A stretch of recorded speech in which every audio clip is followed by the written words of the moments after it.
So we're coming to our final chapter, actually. After this, it's questions and answers. So we've reached the sadhya. Yesterday, we heard about the glories of Prem Vilas Vaichitya. We heard the glories of this. And this chapter was described as Vilas Tattva, pastimes Tattva. Mahaprabhu is asking about the activities in Prem. That was his question. So in answer to that question, we had Prem Tattva and we have Vilas Tattva. These two descriptions are there about the activities and the height of the activities. And principally yesterday, we were appreciating this Prem Vilas Vivart, how the illusion of Prem will impel Sri Radha to embrace a tamal tree, completely bewilder her mind. Krishna becomes astonished when he sees this, like the famous incident in Prem Sarovar, where Radha is sitting on Krishna's lap. Krishna is astonished to see the height of her separation mood when she thinks that Krishna has gone away forever. Madhu Mangal, he chases the bumblebee, Madhusudan, away and comes back and said, Madhusudan has gone forever. And Radhika goes into the highest separation mood, even though she's sitting on Krishna's lap. The gopis are totally astonished when they see, what to speak of Krishna. He is utterly astonished that Radhika loves me so much that she thinks if I've gone away, she's going to experience such a high mood of intense separation, even though I'm actually here with her. So this is Prem Vilas Vivart, this illusion. So when Rai Ramananda began to speak about this, this is so confidential.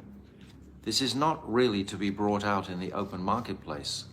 Actually, Srila Krishnadas Kaviraj describes that even if it was brought out into the open marketplace, the camel and ass-like men who were deaf and dumb to these activities would just walk away anyway. They would just go to sleep, basically. They wouldn't listen to it.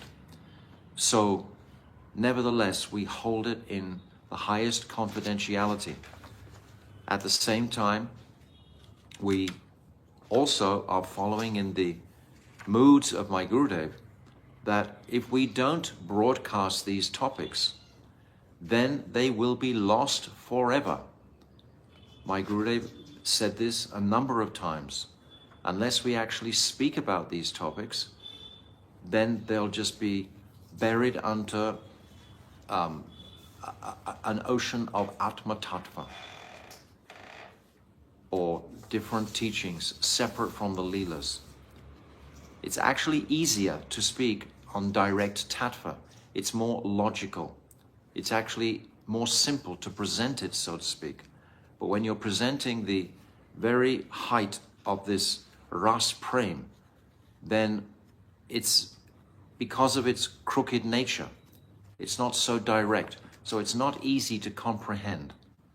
So we've traveled through from the proposition of Varnashram, Nishkarm Karma Yoga, Sharanagat, Gyan Mishra Bhakti, Gyan Shunya Bhakti, Prem in Shantaras, then Dasya Sakya, Vatsalya, and then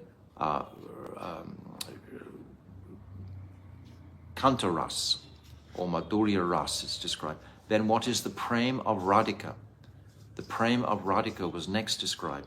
And then Mahaprabhu is requesting, now give me Krishna Tattva, Radha Tattva, to erect the pillars for the palace of Ras to sit solidly on. So on that foundation, we've been able to enter into this highest sadhya.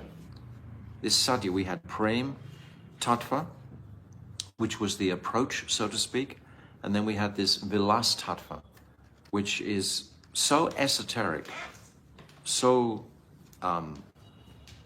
deep and intense, that it's just for our individual appreciation. This is not really for just speaking on the open market, so to speak. But now, that this was the sadhya yesterday, I explained yesterday, this is the height. This is the height, the pinnacle of this Rai Ramananda Sangbad. But even higher than this is the mercy of Mahaprabhu. He wants to know, it described clearly how the jiva can enter into this sadhya, how he should approach this sadhya. So for most of us, this will take perhaps lifetimes to actually realize the ultimate reality of the sadhya. We are being given the impression of the direction to set our focus, to set our compass. Yes, this is where I'm going. I'm going in this direction, towards this Radha Bhav, towards this appreciation of what is this Prem Vilas Vivart. So Mahaprabhu has covered the mouth of Rai Ramananda when he began to describe this, because it's so intensely confidential. And we were given a couple of propositions from, one was from Srila Bhaktisiddhanta Saraswati, saying that these topics are too esoteric and they're too much indescribable, it's described. Unprecedented subject matter about the path of devotional service.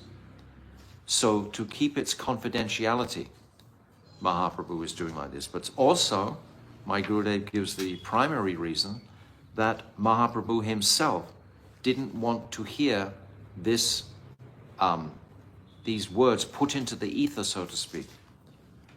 He stopped Rai Ramananda from saying that anymore. But still, we have the truth given to us by our acharyas of what is the meaning of this Prem Vilas Vibhart.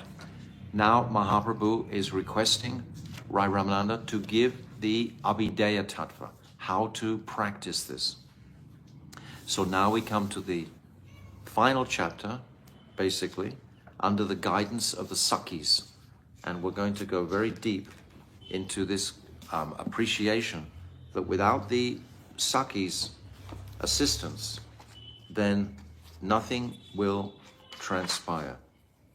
So, just a second. So, yes.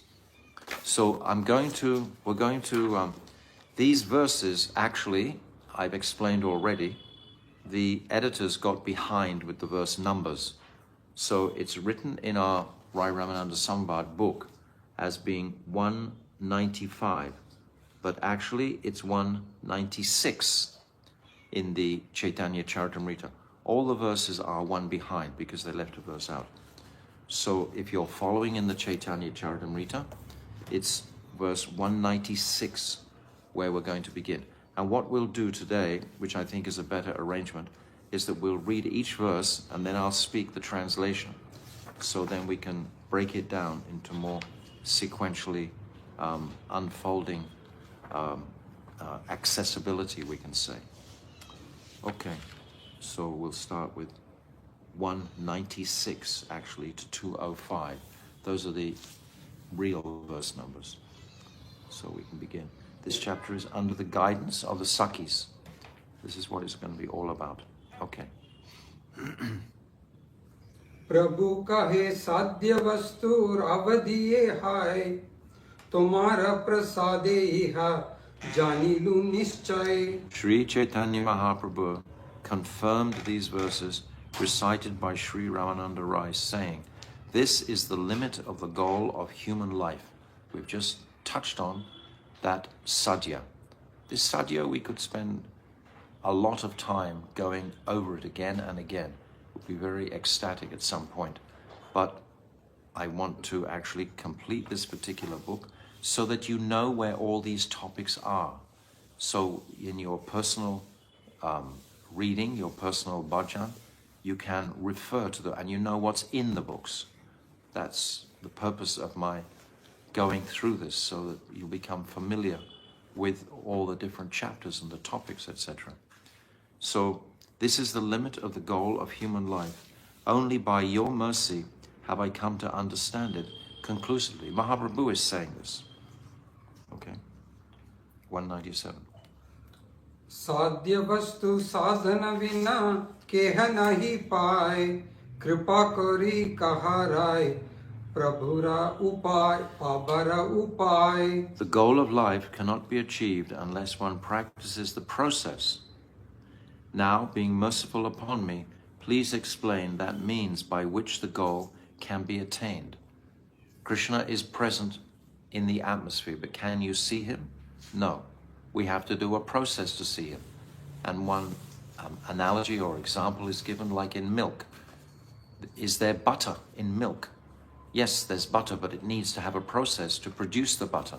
It has to be churned. So similarly, the goal to be attained has to be churned by sadhan bhakti. It's by our practice that we will attain. The churning is the sadhan. So please explain the means by which this goal can be attained. राय कहे ए कहो से कही वाणी की कहिए बालमंडा किचु न जानी. Sri Ramananda Rai replied, I do not know what I am saying, but you have made me speak what I have spoken. Be it good or bad, I am simply repeating that message. This is the message of Chaitanya Mahaprabhu. Chaitanya Mahaprabhu won't say it himself, just like on the battlefield of Kurukshetra when Krishna is instructing Arjuna. He says this beautiful verse, Shipram Bhavati Dharmata, Sashvad Chantim Nigachati, Kuntaya Pratijani, Name Bhakta Pranashyati. He tells Arjuna to proclaim this boldly in the world. People will listen to him more than perhaps they will listen to Krishna. Krishna is beyond everyone. He's like Achintya. So if Mahaprabhu is saying this, he wants that Ramananda Roy will say this. And then he has the faith that he will be listened to by all the respectable personalities. Ramananda Roy is the governor of Madras. He's a very respected resident of Puridam.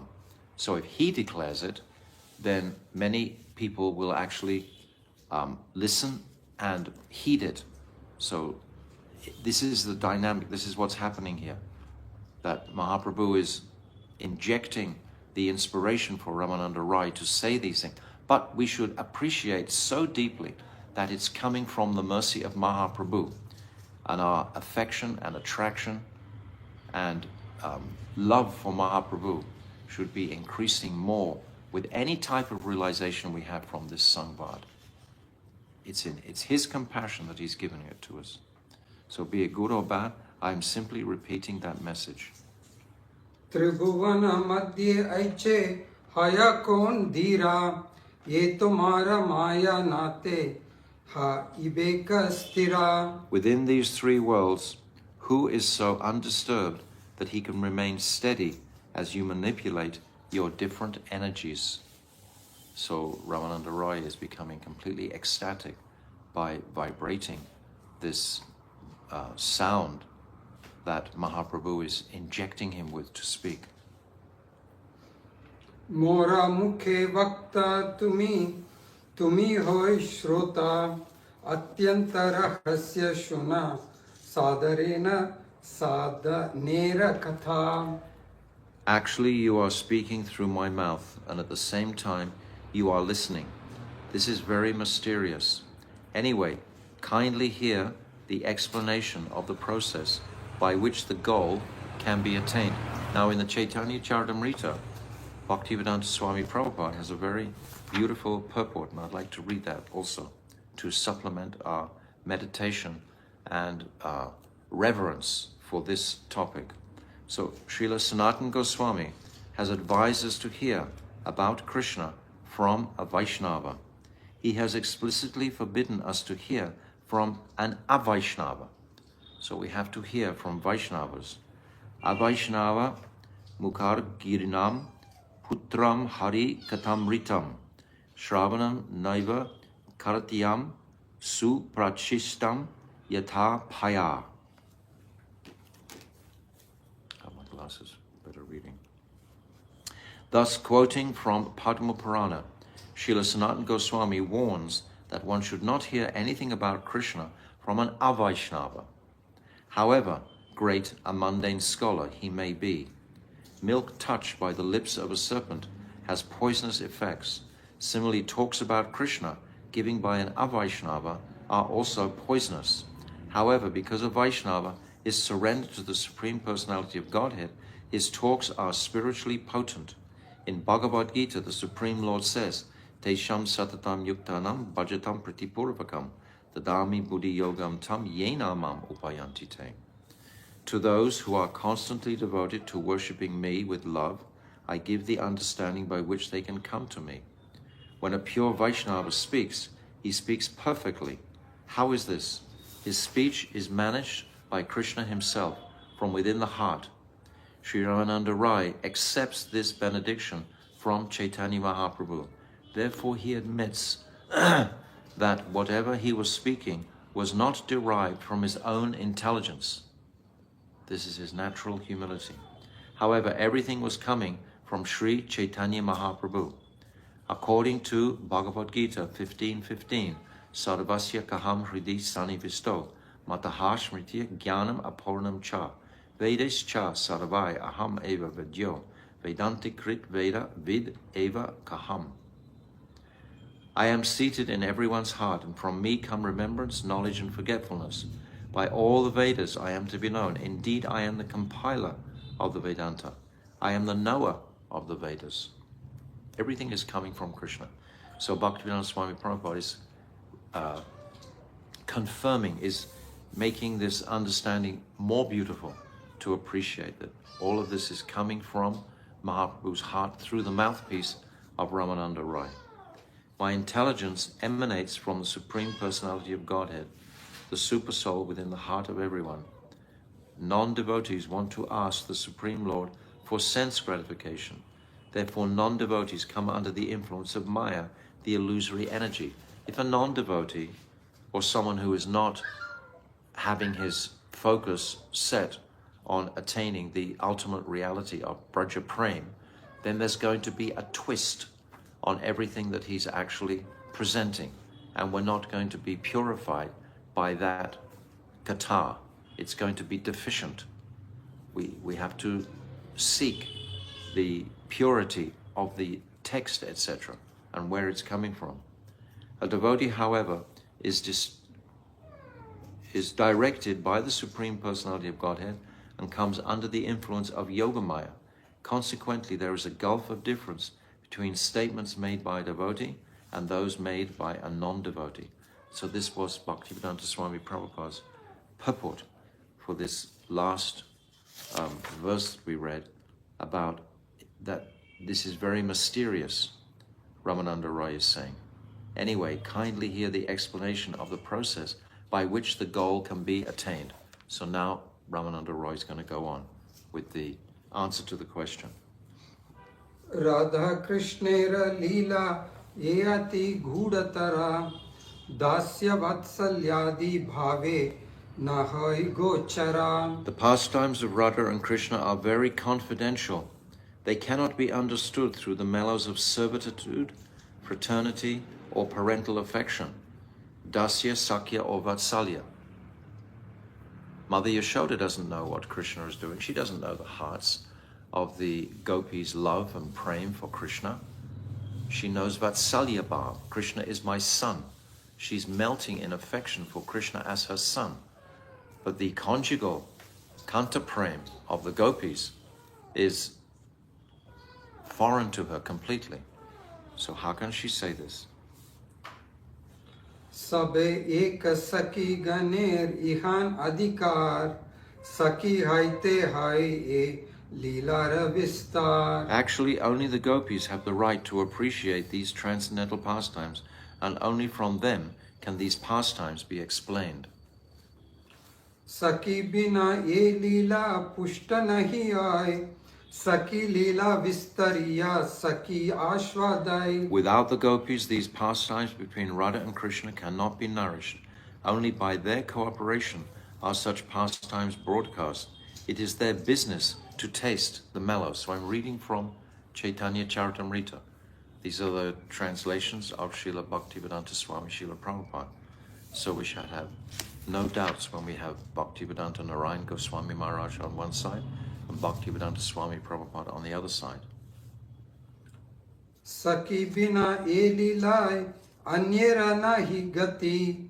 Saki bhave ye tare kare anugati. 2 verses here.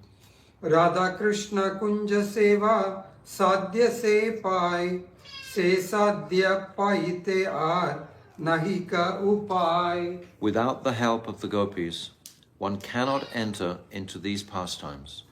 Only one who worships the Lord in the ecstasy of the gopis, following in their footsteps, can engage in the service of Sri Sri Radha and Krishna in the bushes of Vrindavan.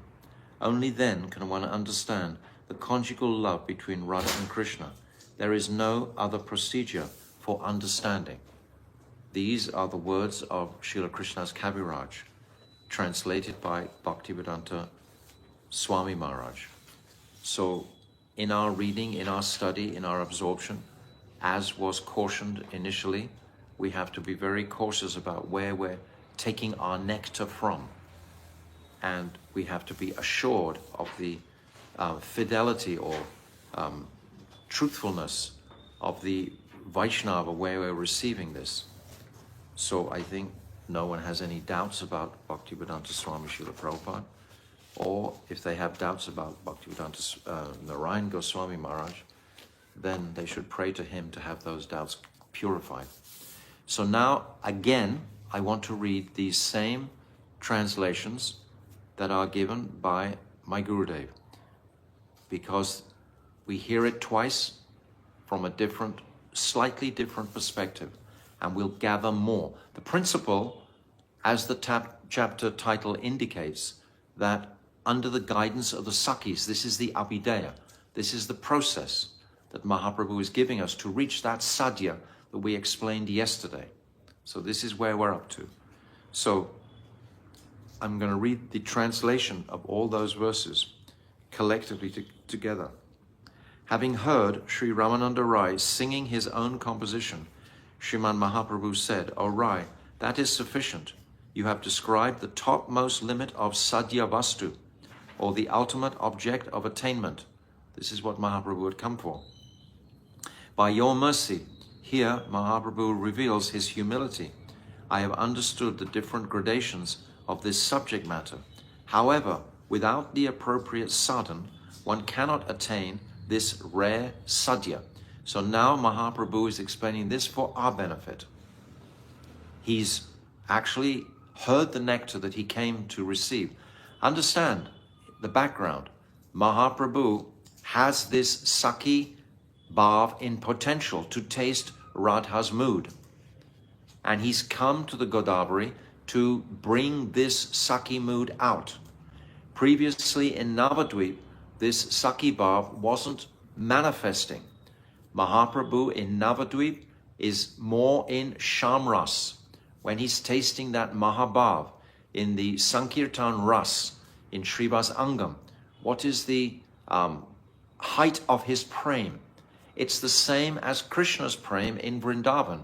Vrindavan and Navadvip are non-different. Navadvip is Gupta Vrindavan. So what did Krishna taste in Vrindavan was Mahabhav. But Mahaprabhu has the potential to go beyond that, to taste this Ruda and Adiruda Mahabhav, higher than that. These are only in the heart of Sri Radha and the Sakhis. Not even all the Sakhis. The principal Sakhis can taste this Adiruda Mahabhav. Sometimes it's said that only Radha will taste this Adiruda Bhav. Other commentators have said that Lalita, Sakhi, Vishaka, they can also taste a semblance of that Adiruda Mahabhav. But this is what Mahaprabhu has come as the Ashraya. He's come as the devotee in this incarnation to taste.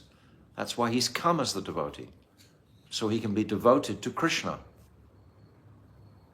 But in Navadvip, this doesn't manifest, this Sakhi Bhav. So he's come to Godavari and he's hearing from Sri Radhika's dearmost Sakhi, Vishaka.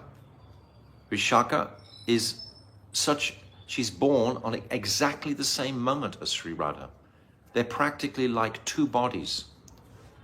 Lalita Sakhi is superior in one sense, but Vishaka also has her extreme, special, Vaishistya, special qualities. And Mahaprabhu has come. It wasn't Swarup Damodar that opened this box. Swarup Damodar is Lalita Sakhi. It was Vishaka Sakhi. The love between Radha and Vishaka is exceptional. So Mahaprabhu has come to hear from Ramananda Rai, who is Vishaka, and can give this Sakhi Bhav because he has it. Just like in Krishna Leela, Krishna even goes to the school of Sandipani Muni. He always shows his affiliation for the proper kram, the proper process of receiving from a guru, from a spiritual master. Mahaprabhu has also already demonstrated this by connecting with Ishwara Puri through the line of Madhavendra Puri. But now he wants this exceptional, special ras. When he was connecting with Ishwara Puripad and Madhavendra Puri, just like the preaching principally in Bengal was fulfilling the desires of Advaita Acharya, who was distributing in Bengal. What was Advaita Acharya petitioning the Lord to appear for? He was petitioning him to appear to give Shuddha Bhakti into the world. The world had become so dark in this regard of bhakti.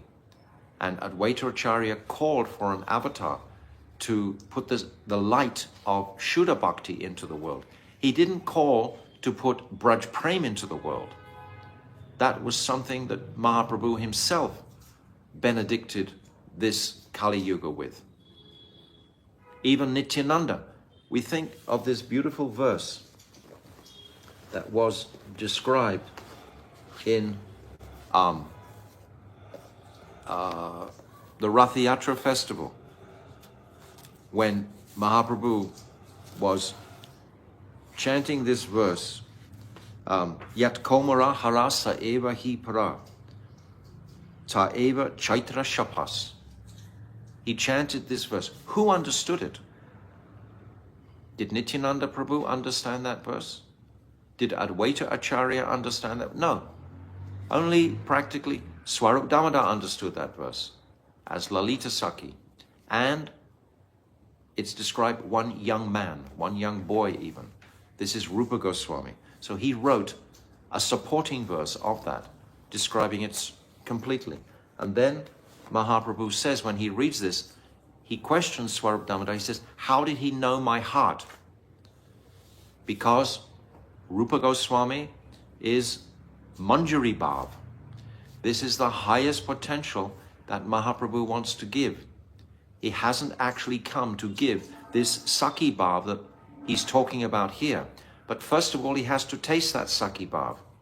And then within his meditation, within his bhajan, in the Gambhira, he enters into the Leela as a Manjari. Krishnadas Kaviraj describes in one chapter, in the Antya Leela, how Mahaprabhu takes the form of a Manjari, and he's assisting in preparing the picnic, etc., for Radha and Krishna's pastime. How can he give Manjari Bhav without this experience of it? So try to understand all the background, the whole picture that is happening here. So Mahaprabhu is saying that, O Rai, that is sufficient. You have described the topmost limit of Sadhya Vastu, the pinnacle, or the ultimate object of attainment. By your mercy, I have understood the different gradations of this subject matter. Yes, we've come through from Varnashram all the way through to here, very systematically, very logically, so we don't become confused, etc. We can walk through these steps, perhaps even over a number of lifetimes we can walk through these steps. However, without the appropriate sadhan, one cannot attain this rare sadhya.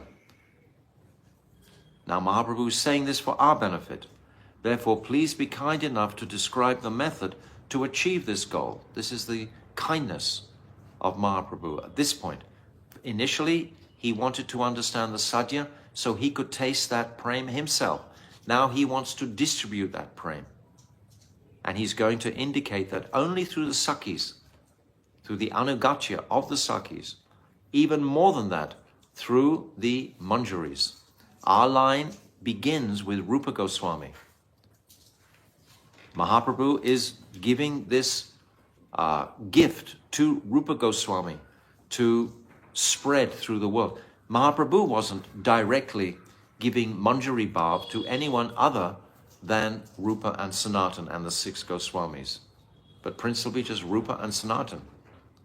It's not that the whole world he was walking around giving, he has given it all to Rupa Goswami, who will open that out for the whole world.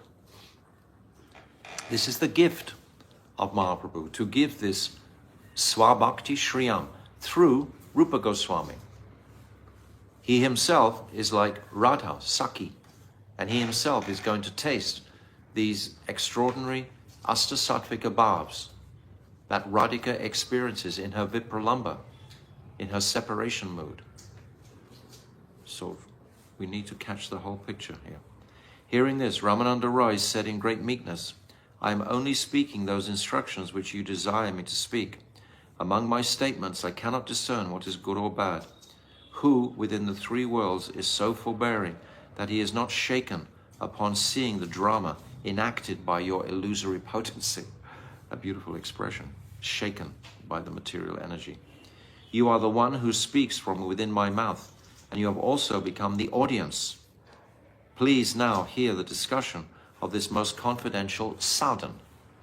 So now Ramananda Roy is ecstatic. He's going to speak the sadhan on behalf of Mahaprabhu. These pastimes of Sri Radha and Krishna are extremely private. They are beyond the understanding of those associates of the Lord who have taken shelter of Dasya, Sakya and Vatsalya Ras. Who is Advaita Acharya? He is Mahavishnu and Sadashiva. So what experience of this Braj Ras? He is hearing about it. They are all hearing about it from Rupa Goswami. In the first chapter of Antyalila, chapter 1, when Rupa Goswami sits in the courtyard of Haridas Thakur, and all the associates come, and they all listen to Vidagdha Madhav, Lalita Madhav, that Rupa Goswami is speaking. And they're all astonished at what Rupa Goswami is saying. Being inaccessible, they are extremely rare. These Leelas come only within the jurisdiction of Srimati Radhika's Sakhis, because Mahabhav is found exclusively within them. You have to have the person who has that to give that. So who has that? The Sakhis. These pastimes develop only due to the Sakhis' participation. The Sakhis alone have the right to taste them. Apart from those situated in this Sakhi Bhav, no other associates may enter into these Leelas. They're completely confidential. It doesn't matter how much of a scholar you are, reading, unless you've taken shelter of the gopis, that means of the manjaris, that means of our line of Srila Bhaktivinoda Thakur, of Srila Gokishore Das Babaji Maharaj, of Srila Bhakti Siddhanta Saraswati, of Srila Bhakti Vigyan Bharati Maharaj, of Srila Bhakti Param Gurudev, Bhakti Pragyan Keshav Maharaj, and my Gurudev, Srila Bhaktivedanta Narayan Maharaj, and Srila Bhaktivedanta Swami Prabhupada. On these topics, have a right to taste them. Apart from those situated in this Sakhi Bhav, no other associates may enter into these leelas. It's just, you can't do it. Only the sadhaks who remain under the guidance of those with this Sakhi Bhav may enter the domain of ultimate attainment, because we need the kripa. We need to hold the rope to be pulled up. Rendering service to Sri Radha Krishna within the groves of Vrindavan. That is the goal. Apart from this method, there is no other means to achieve this goal. So that's the translations that we've just heard. Now, my Gurudev is going to give a commentary on this. So Srila Bhaktivinoda Thakur says that only when Mahaprabhu had heard everything in full does he affirm that the topic of sadhya has been discussed comprehensively. That means sadhya, the treasure box, has been opened completely with the conclusion of Prem Vivart Vilas, or Prem Vilas Vivart, this very confidential topic that we touched on only yesterday. Now Mahaprabhu inquires, what is the sadhan for achieving this ultimate goal? Please speak about that. Sri Ramananda Rai reviewed the premise of those sadhaks who worship in the moods of Dasya, Sakya and Vatsalya are unable to attain entrance into this most confidential subject matter. Only the Sakhis of Braj are situated in Mahabhav. They alone have accepted this mood. When it says Mahabhav, that's a general term. It doesn't necessarily indicate Rudra and Adi-Rudra, these higher stages that Mahaprabhu has come to taste specifically. They alone have accepted the mood, and solely by the performance of sadhana under their guidance is it possible to attain the most brilliant, most confidential, most mysterious, and most intensely sweet goal, the Kunja Seva of Sri Radha and Krishna. Because it's service to Radha and Krishna that is the ultimate goal. Who performs that service? It's the Manjaris perform the most intimate service. Yet at the same time, the Sakhis themselves perform incredible service. Radha and Krishna can't meet, as we said many times, without the arrangement of the Sakhis. Making, what is this sixth verse, I think it is, seventh verse, sixth verse of the Guru Vastakam we sing every day. Nikunja Yono Rati Keli Siddhai. What is Guru doing?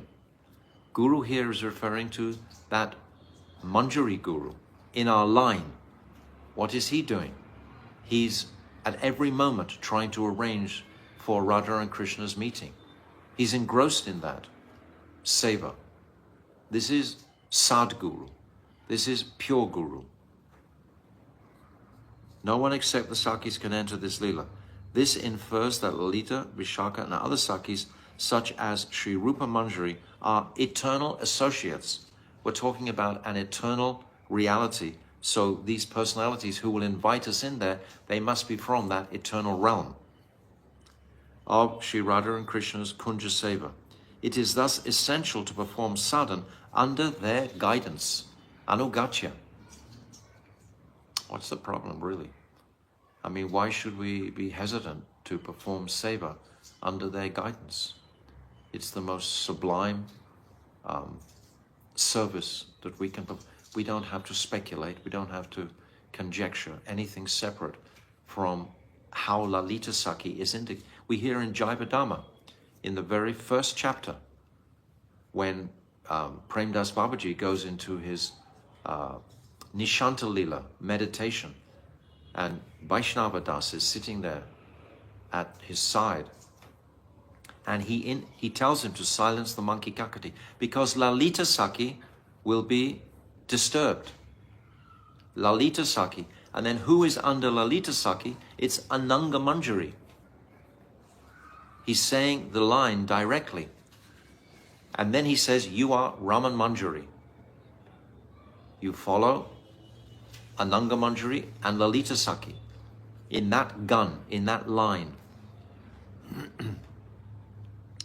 Owing to a lack of association with pure saintly devotees, there remains present within the jivas a wide variety of material desires, such as a yearning for residence in the heavenly planets, the longing for liberation, the desires to attain the abodes of the other incarnations of Bhagavan.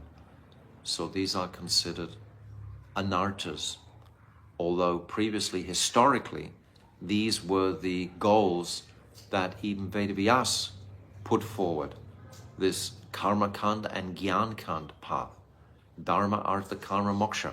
These were the principal purusarthas to be attained. But Vedavyas wasn't enlightened in the fifth purusartha until Narad came. So it's all, we have to see the historical connection, the flow. Previous to Vedavyas, previous to Srimad, what we've spoken too many times about this, what was, even Jayadev Goswami, we just said the other day, couldn't write that Krishna himself puts his head at the lotus feet of Sri Radhika. Couldn't do that. Krishna had to come and do that for him. Because they weren't given the kripa from Chaitanya Mahaprabhu. It's this kripa from Mahaprabhu and his direct line through Rupa Goswami. Sri Bhagavan fulfills all of these desires also. Sri Krishna Chaitanya Mahaprabhu is the incarnation of Prem Avatari. Krishna himself is Leela Avatar. Mahaprabhu is Prem Avatar. Ram is Purushottam, Maryad Avatar. He's giving the direction of Dharma. We need this historical context to appreciate the magnitude of this sadhya. If we get the context through the previous 6 manvantaras, where we're coming through, that's millions of years, billions of years. It's come to this pinnacle today of realizing the gift of Mahaprabhu. It wasn't even as accessible 500 years ago, 400 years ago, 300 years ago. It wasn't as accessible as it is today.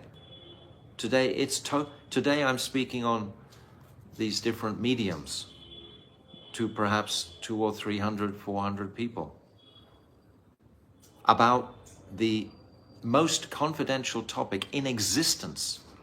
There isn't a more confidential topic. It was never even remotely heard of prior to Mahaprabhu. Even when Mahaprabhu was on the planet, I just explained that verse he chanted. Who understood it? Only Rupa Goswami understood it. So appreciate the speciality and significance of it, and the blessedness or auspiciousness that we have today to hearing these topics. It's not just a regular thing, you know. It's something that's it's something exceptional. And it's not for everybody. Not everyone is going to have the capacity to become interested in this topic. If we're interested in these topics, we'll diligently study our Bhakti Rasamrita Sindhu daily, our Srimad Bhagavatam, all of Chaitanya Charitamrita, all the teachings of Rupa Goswami, Vishwanath Chakravarti Thakur, Bhaktivinoda Thakur. All of these personalities are giving this same truth. So this Prem Avatari and the combined form of Rasaraj Sri Krishna and Mahabhav Mai Sri Radhika. It is he. So there's like 3 persons mentioned here. There's the combined form of Rasaraj Sri Krishna, that's 2, that's Radha and Krishna. And then there's Sri Radha separately. When you see Gaur Gadadhar, it's as if you're seeing 3 personalities, or 4 if you include the Prem. Understand?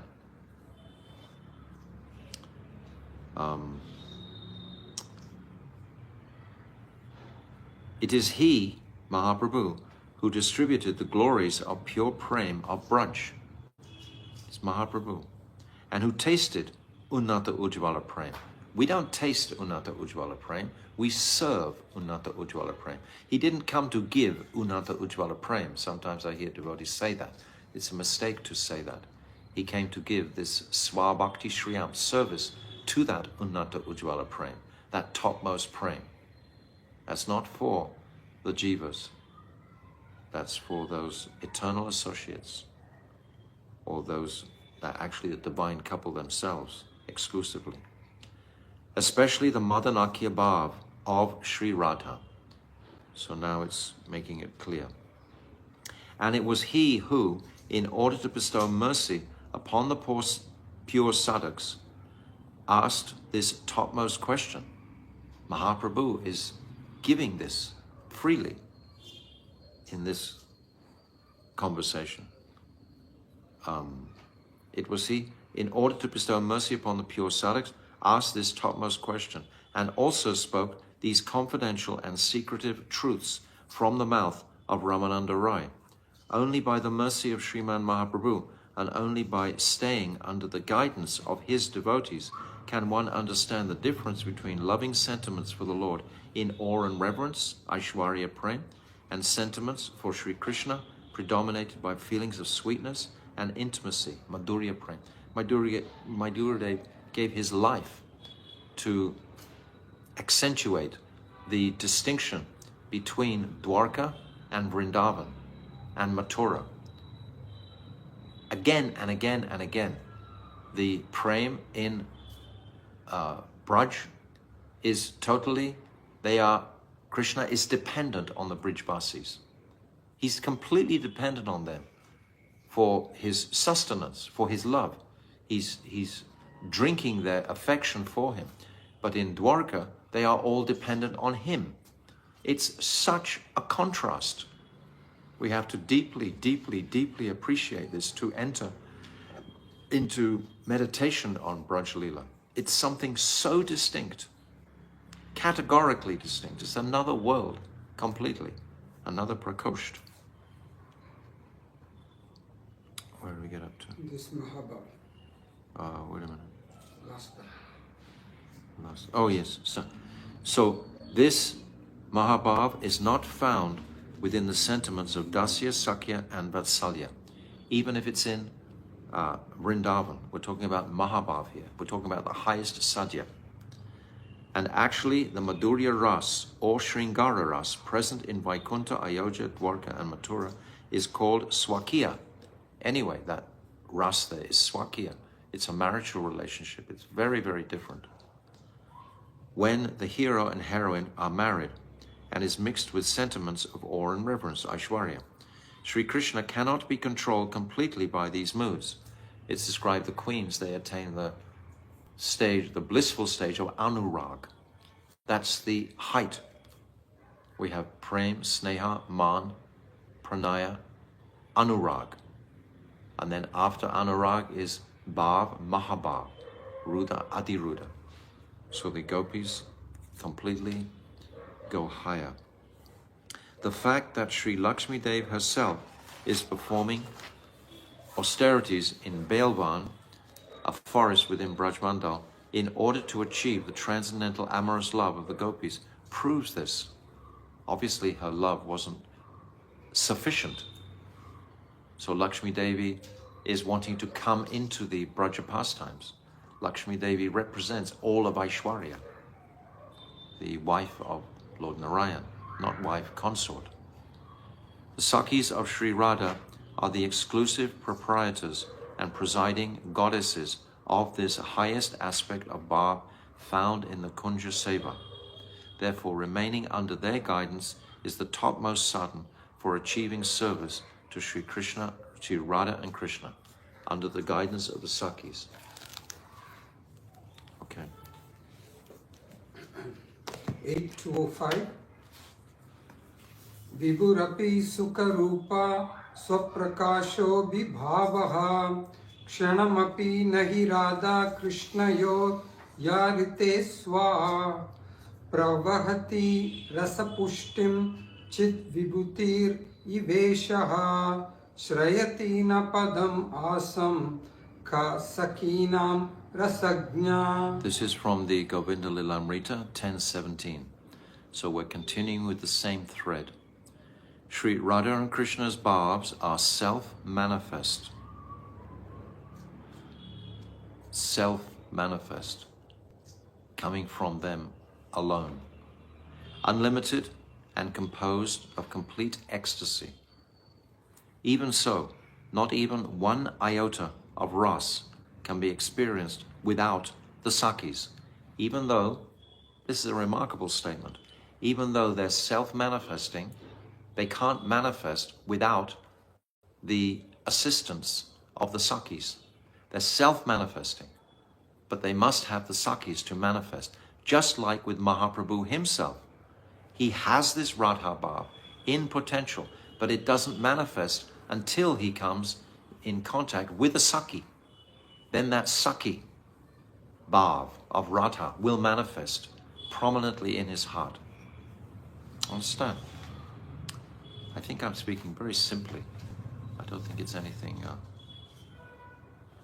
extraordinary. I'm just reading. Even so, not even one iota of ras can be experienced without the Sakhis, just as Ishvara, the supreme controller, is never manifested without his spiritual potencies or opulences. The Shakti is always there with Krishna. Therefore, what knower of ras will try to enter these pastimes without taking the shelter and guidance of the lotus feet of the Sakhis? I think I'll stop here for today. It continues with the same vein. Shall I stop or shall I do this? Stop now? Yes. Okay. The vote is to stop now. Okay. So, I think we've explained sufficiently. I hope everyone is comfortable with the process, with the structure and the way it's the logical progression. If we get that, it's like the intelligence can grasp that. That's the Sangvid Shakti. And then later on, when that actually comes into the heart, mixes with the mercy from Radhika in the form of the Hladini Shakti, then profound realization that these topics can manifest. So we'll continue tomorrow. We'll continue on Monday. Tomorrow, by the way, is the appearance day of Bhaktivedanta Srila Trivikram Maharaj. So he was one of the 3 pillars of the Gaudiya Vedanta Samiti. And these 3 personalities, Bhaktivedanta Narayan Maharaj, Bhaktivedanta Vamana Maharaj, and Bhaktivedanta Srila Trivikram Maharaj, the 3 of them held together the edifice that Srila Bhakti Priyan Keshav Maharaj had manifested from the Devananda Gaudiya Math with the Gaudiya Vedanta Samiti, which Bhaktivedanta Swami Prabhupada was there for the inauguration of that Samiti. So it's like one family completely. We shouldn't become too much sectarian. It's not necessary. It won't help our bhakti. So Bhaktivedanta Srila Trivikram Maharaj is an exceptional personality. He never took disciples. The other 2, Srila Vamana Maharaj, it was agreed, would take all the disciples initially. And then when the Western disciples started coming, then Srila Vamana Maharaj ordered Srila Narayan Maharaj to take and carry the burden of the Western society, Western devotees. So he did like that. So that's tomorrow, so you can all meditate on the divine glories of Srila Bhaktivedanta Srila Trivikram Maharaj. Srila Bhaktivedanta Trivikram Maharaj ki jai. Gold Premanandi Hari Hari Bol.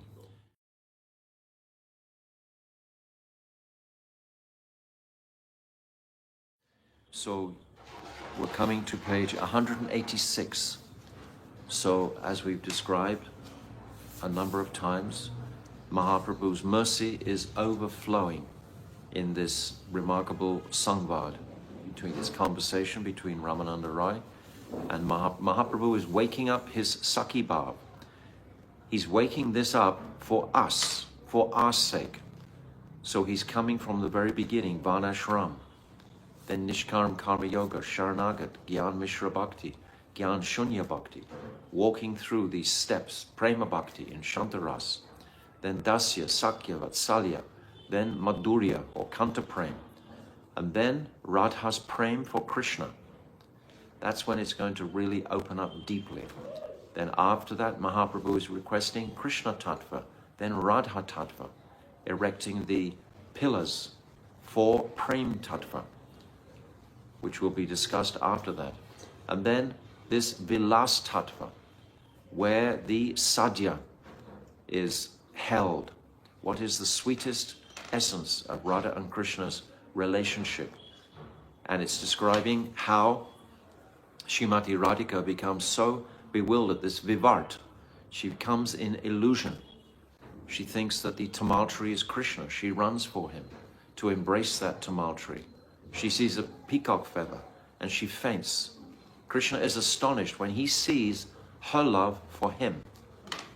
This is what is attracting Krishna to her, when he sees the immensity of her love for him. This melts his heart entirely. But now we come to the most remarkable section, the remarkable part, where Mahaprabhu is asking for. Mahaprabhu accepts, yes, this is a sadhya. You can't go more than this. He even covers Rai Ramananda's mouth, not to put such confidential topics out into the ether. At the same time, to protect the sacredness of this topic.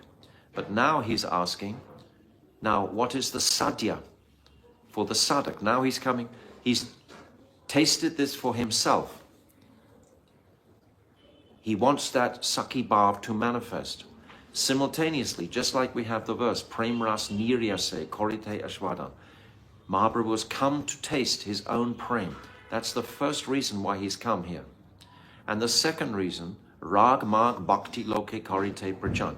He's come to give this Rag Mag to the conditioned jivas of this world. So now he's reached the highest in the Prem Vilas Vivart. But now for our sake, he's coming into what is the method, what is the abhideya for the sadhak to attain this. And this is very, very beautiful, because only the Sakhis hold the key to the door, the entranceway into this service to Radha and Krishna. It must go through the Sakhis. There is no other way, no other way, no other way. It has to come through the Sakhis. Exactly like we've described before in Jaivadama. It's mentioning straight away Lalita Sakhi and then Ananda Manjari in the first chapter. This is substantiated, this is put down. So now we've come to this incredible chapter, which is the most beautiful for the sadhak to appreciate the seva to the Sakhis. And in order to perform this seva, we must appreciate the height of the Sakhis' prem. The Sakhis are giving everything for Radha and Krishna's happiness and satisfaction.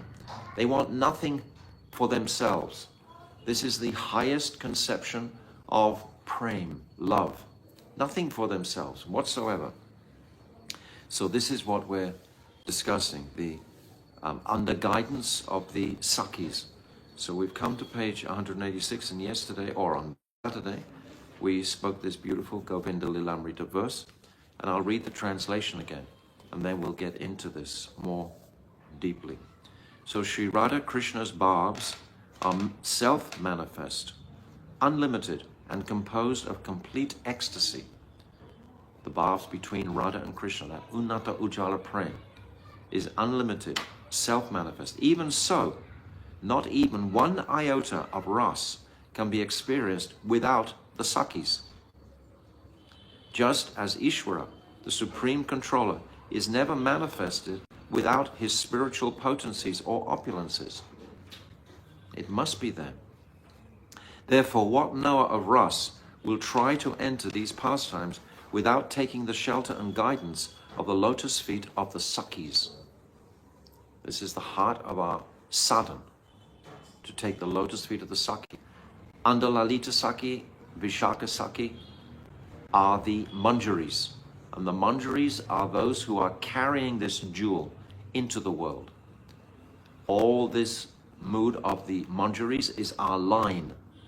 So Mahaprabhu is igniting this line in the heart of Rupa and Sanatan, who will in turn enlighten Jiva Goswami, Srila Krishna's Kaviraj, etc., Narottam, Srinivas, Vishwanath Chakravarti Thakur. All these personalities will carry this same message of anugatya of the Sakhis. They themselves are manjaris. They are giving this opportunity for the conditioned jiva to serve in the way of the manjaris. This is what they are giving. Therefore, what knower of Ras will try to enter these pastimes without taking the shelter and guidance of the lotus feet of the Sakhis? So my Gurudev's commentary. The bhavs of Sri Radha and Krishna are exceedingly full of happiness indeed. They are the very embodiment of the highest form of joy. A sadhak of transcendental amorous love who is filled with this prem can automatically savor the sweetness of this ras. By this sweetness, he also is able to experience great happiness when he's serving that sweetness. Just as a person automatically tastes the sweetness of sugar candy by keeping it within his mouth. When we're contemplating these topics, thinking about them, rolling them around in our consciousnesses, there's going to be tremendous sweetness for the sadhak to experience. However, without the grace of the Sakhis, the prem of Sri Radha and Krishna cannot reach its fullest state of blissful completeness. Only the Sakhis hold that key. These next few pages will be describing this in detail. So appreciate this sadhya, so to speak, the goal of where we're going, and wait for the entire topic to be unpacked, which it's going to be in the next few pages. It'll become very clear. The question may arise, someone may ask, if this is so, that worshipping Radha and Krishna through the Sakhis is saying, then what is the necessity of mentioning the self-manifesting and unlimited nature of the love of Sri Radha and Krishna? Why should we hear about that love if it's through the Sakhis that we're going to actually be able to serve that love? Swarup Shakti is unlimited. Just as Krishna is unlimited, his Swarup, his energy, his Shakti is unlimited. She is also completely spiritual, Brahmvastu, and her special play is prem. This is what's going to please Krishna. Or bhakti. If prem or bhakti were not in fact unlimited, then how could she have brought the complete spiritual entity Bhagavan under her control? She has to be so immensely potent to bring that supreme entity Bhagavan under her control. The Shrutis say, Bhaktiya eva garisi, gariyasi. Bhakti is indeed glorious. And Bhakti Vashaha, Purushaha, the Supreme is controlled by Bhakti. He's controlled by this profound savor, selfless savor. The ocean, this is so wonderful for the jivas to hear, because in this material conception, this bhakti is not manifesting, is not apparent for the jiva. The jiva has to connect with that person who has bhakti. Bhakti sanjate bhaktya. Bhakti comes from bhakti. So we have to connect with that to appreciate the nature of bhakti. But the material world is devoid of this bhakti. The ocean is an immeasurable body of water, and by the force of the wind, waves rise up, making it appear as if the ocean is leaping. Similarly, even though the oceanic prem of Sri Radha and Krishna is self-manifesting, still it is supported and nourished by the assistance of the wave-like Sakhis. The Sakhis are making all the arrangements for Radha and Krishna to meet. Radharani is so attached to her Sakhis. Krishna also is attached to Radharani. All the Sakhis are manifesting ultimately from Sri Radhika to bring pleasure to Krishna. In the axiom about the love of Sri Radha and Krishna, the Sakhi's glories are extraordinary. Despite himself being the unlimited, omnipresent, and self-manifesting supreme controller, his quality of being the controller is even further enhanced by the assistance of Chitta Shakti. He becomes more the entire controller through his Shakti. Similarly, Shringara Ras is even more deeply nurtured by the ministration of the Sakhis. The Sakhis arrange everything. Prem and the Sakhis are not separate entities. In my book, I've underlined that sentence. Prem and the Sakhis are not separate entities. Indeed, the development of Prem hinges on their participation. For Krishna to really find the highest bliss, it's actually in the Ras Leela. It's a festival. And a festival means many, many people. Not just two, not just Radha and Krishna. So the festival of love, this Ras Leela, is where Radha and Krishna experience the highest ecstasies. The Sakhis are Prem Swarupini, meaning that they are composed of Prem, and they are also embodiments of Prem, as well as expansions of the bliss potency, Ladini Shakti. They're all manifesting from Sri Radhika. We have to appreciate this deeply. Okay. 8, 206 to 209. So it's actually 207 7 to 10. 10.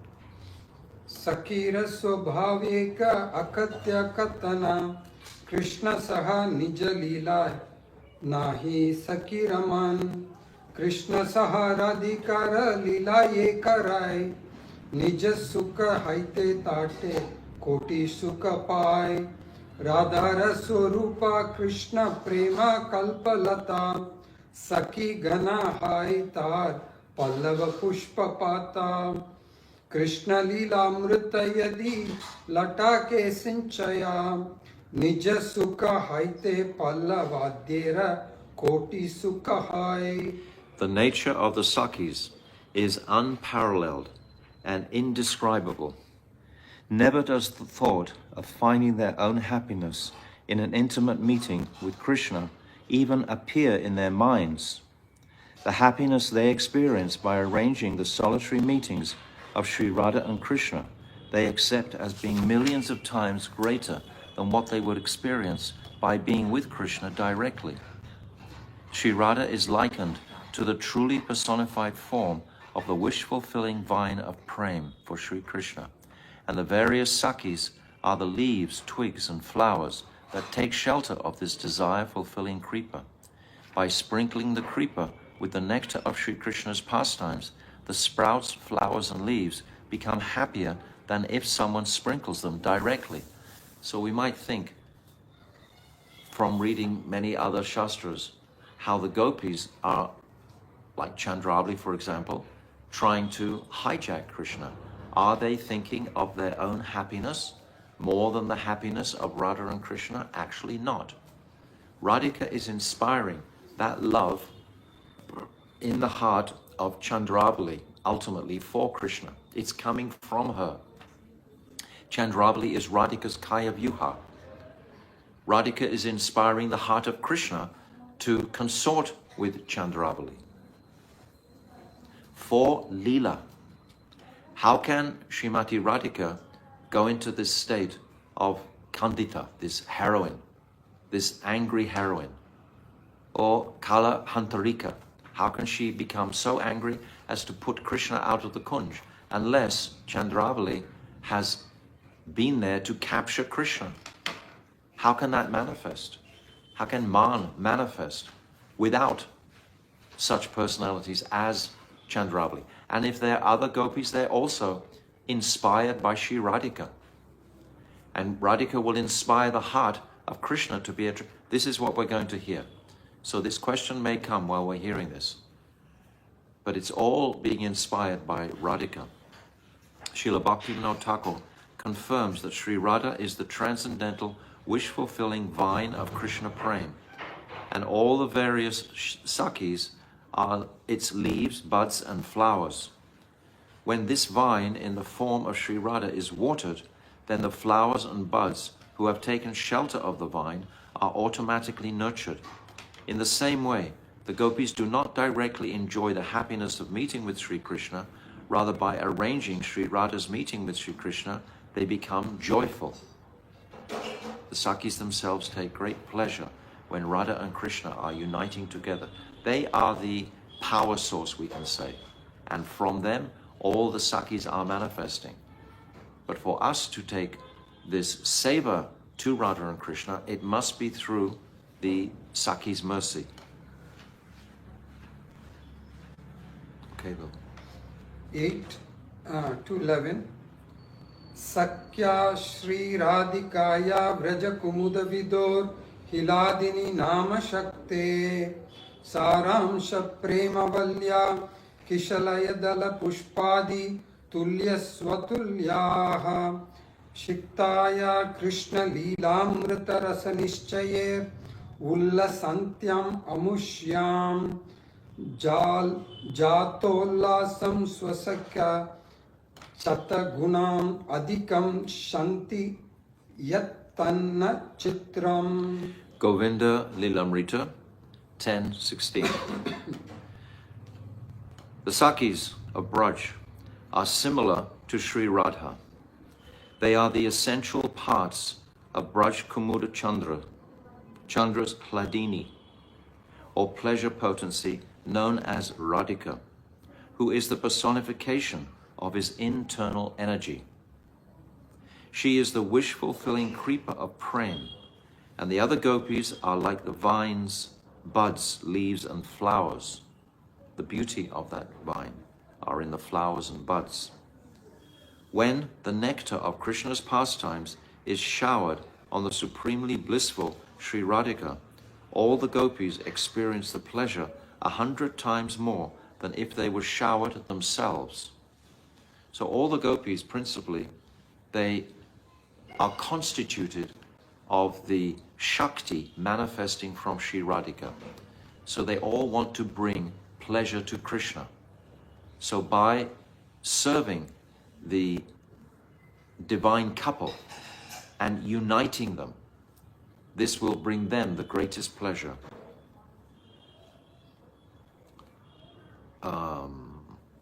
This is not at all surprising. Braja Kumud Vido. Here it refers to none other than Sri Krishna, who is just like the moon for the lotus-like gopis of Braj. The word Vido is given the possessive case, Shasti, sixth conjunction, indicating a relationship. Here, Vido indicates Sri Krishna's energy, known as Hladini. The Sakhis are his energy, as is Radhika. This is confirmed by use of the words Prem Valari, a creeper of love, which signify the essential principle of this Hladini Shakti. The Shasti is again used for the noun Sakya Shri Radhikaya, with reference to the Sakhis of Srimati Radhika. The phrase Kishalaya Dala Pushpadi Tulaya describes the gopis, who are likened to new leaves, sprouts, and flowers. Here, Swatulya refers to those gopis who look like Sri Radhika and who are her non-different expansions, Hakaya Vyuha Swarup. This goes for all of the gopis. Just as the night lotus blossoms naturally upon the rising of the moon, similarly the residents of Braj, who are like the night lotuses, naturally blossom once they obtain darshan of the moon of Braj, Sri Krishna. Of all the Brijvasis, the gopis especially become pleased. Thus Sri Krishna has been called Raja Kamud Vidu, or the moon of the lotuses of Braj. A moon brings out the blossoming nature of the flowers and trees, etc. The essence of Sri Krishna's internal potency or pleasure potency is prem, and the vine of this prem is Sri Vrishabhanu Nandini herself, Sri Radha. The various gopis are the newly blossomed sprouts, flowers, and leaves of this vine. These Sakhis are the beauty of the wish-fulfilling vine of prem, Sri Radha. Her happiness indeed constitutes the happiness of the gopis. Just like we water a vine and the leaves and flowers are nourished by that watering to the main root of the vine. But this is the same as the verse when we say this, Unnata Ujvala Ras Swa Bhakti Shriyam. This is saying that Mahaprabhu, he's tasting that Unnata Ujvala Ras. But what is he actually giving? He's giving that Swa Bhakti. Swa means own. Krishna's own Bhakti, who is Radhika.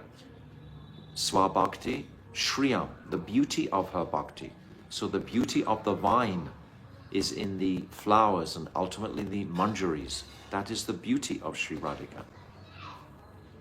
Her happiness indeed constitutes the happiness of these gopis. If water is supplied to the actual root of the vine, then all the flowers, leaves, and twigs are also nourished. There is no need to water each part separately. There's no need to try to make a relationship with Krishna separately. If we worship Sri Radhika, if we serve internally under her desire, that will nourish Krishna the most. No need to water each part separately. In a similar manner, all the other gopis who are compared to the leaves, sprouts, and flowers automatically reap supreme satisfaction from Sri Radha's happiness. 8 to 11 to 14. Yadyapi Sakira Krishna Sangame Nahi Man Tatapi Radhikaya Yatne Karana Sangama Nana Chale Krishne Preri Sangama Karaya Atma Sukha Sangha Haite Koti Sukha Paya Anyonya Vishuddha Preme Kare Rasa Pushta Tan Sabhat Prema Deki Krishna Hai Tushta Sahaja Gopira Prem Nahe Prakrita Kama Kama Krida Samyetar Kahi Kama Nama. Although the Sakhis do not possess even the slightest desire to enjoy themselves with Sri Krishna directly, still Radhika makes an active effort that enables them to meet with him. This is what we were just saying. She makes an active effort for the other Sakhis to meet with him privately. She sends the gopis to Krishna, employing a great variety of clever ruses, as well as inspiring his heart with a desire to meet them. So not only sending them, but inspiring Krishna's heart to meet with them. At such times, she enjoys a happiness 10 million times greater than the happiness she experiences when directly meeting with him. So this is wonderful to appreciate. Since the internal consciousness of Sri Radhika and the gopis is pervaded by Vishuddha Sattva, or pure spiritual existence, Srimati Radhika always remains engaged in continuously bestowing happiness upon the gopis, and vice versa. It's a complete team, we can say. It's all Shakti Tattva. It's all Shakti itself. The quintessence, the height of that Shakti is Sri Radhika. But all the other portions of that Shakti are her Sakhis. Srimati Radhika always remains they are ever absorbed in nourishing or expanding sentiments of ras. Upon seeing their mutual exchanges, Sri Krishna becomes most satisfied. The prema of the gopis is completely natural. There is not even the slightest scent of profane lust within them, because they don't want for themselves, they're imbued with this desire for Krishna's happiness, his pleasure alone. Due to its resembling mundane, lusty affairs, the prem is often called calm or lust. because we can relate to that. We start there, and then we purify this lust within the heart of the sadhaks. That has to be purified to come to the same mood as the selfless gopis. Even though the calm of the gopis and the calm of this material world bear a resemblance to each other, factually the difference between them is like that between heaven and hell. In this apricot calm or transcendental non-material lust, there is not even a trace of desire for one's own happiness. Rather, the sole desire is an abiding, continuous thirst to bestow happiness upon one's beloved. This is so much satisfying, to bring happiness to one's beloved. Thus, this calm is Vishuddha, transcendentally pure prema. The calm of the material world is self-centered, performed for one's own enjoyment, insignificant, detestable, and the path to hell. So we have to change track from our enjoying material tendencies to just relishing the topics of the spiritual world. This is going to bring the biggest purification to the consciousness. Srila Bhaktivinoda Thakur says that Sri Radhika engages the Sakhis in the service of Sri Krishna, and the Sakhis find happiness in arranging for her to meet with him. So it's reciprocal. The Sakhis are arranging for Radha, and Radha is arranging for them. Just like we have the pastime when Radhika leaves the Ras Leela, then she's thinking about her Sakhis and they catch up with her.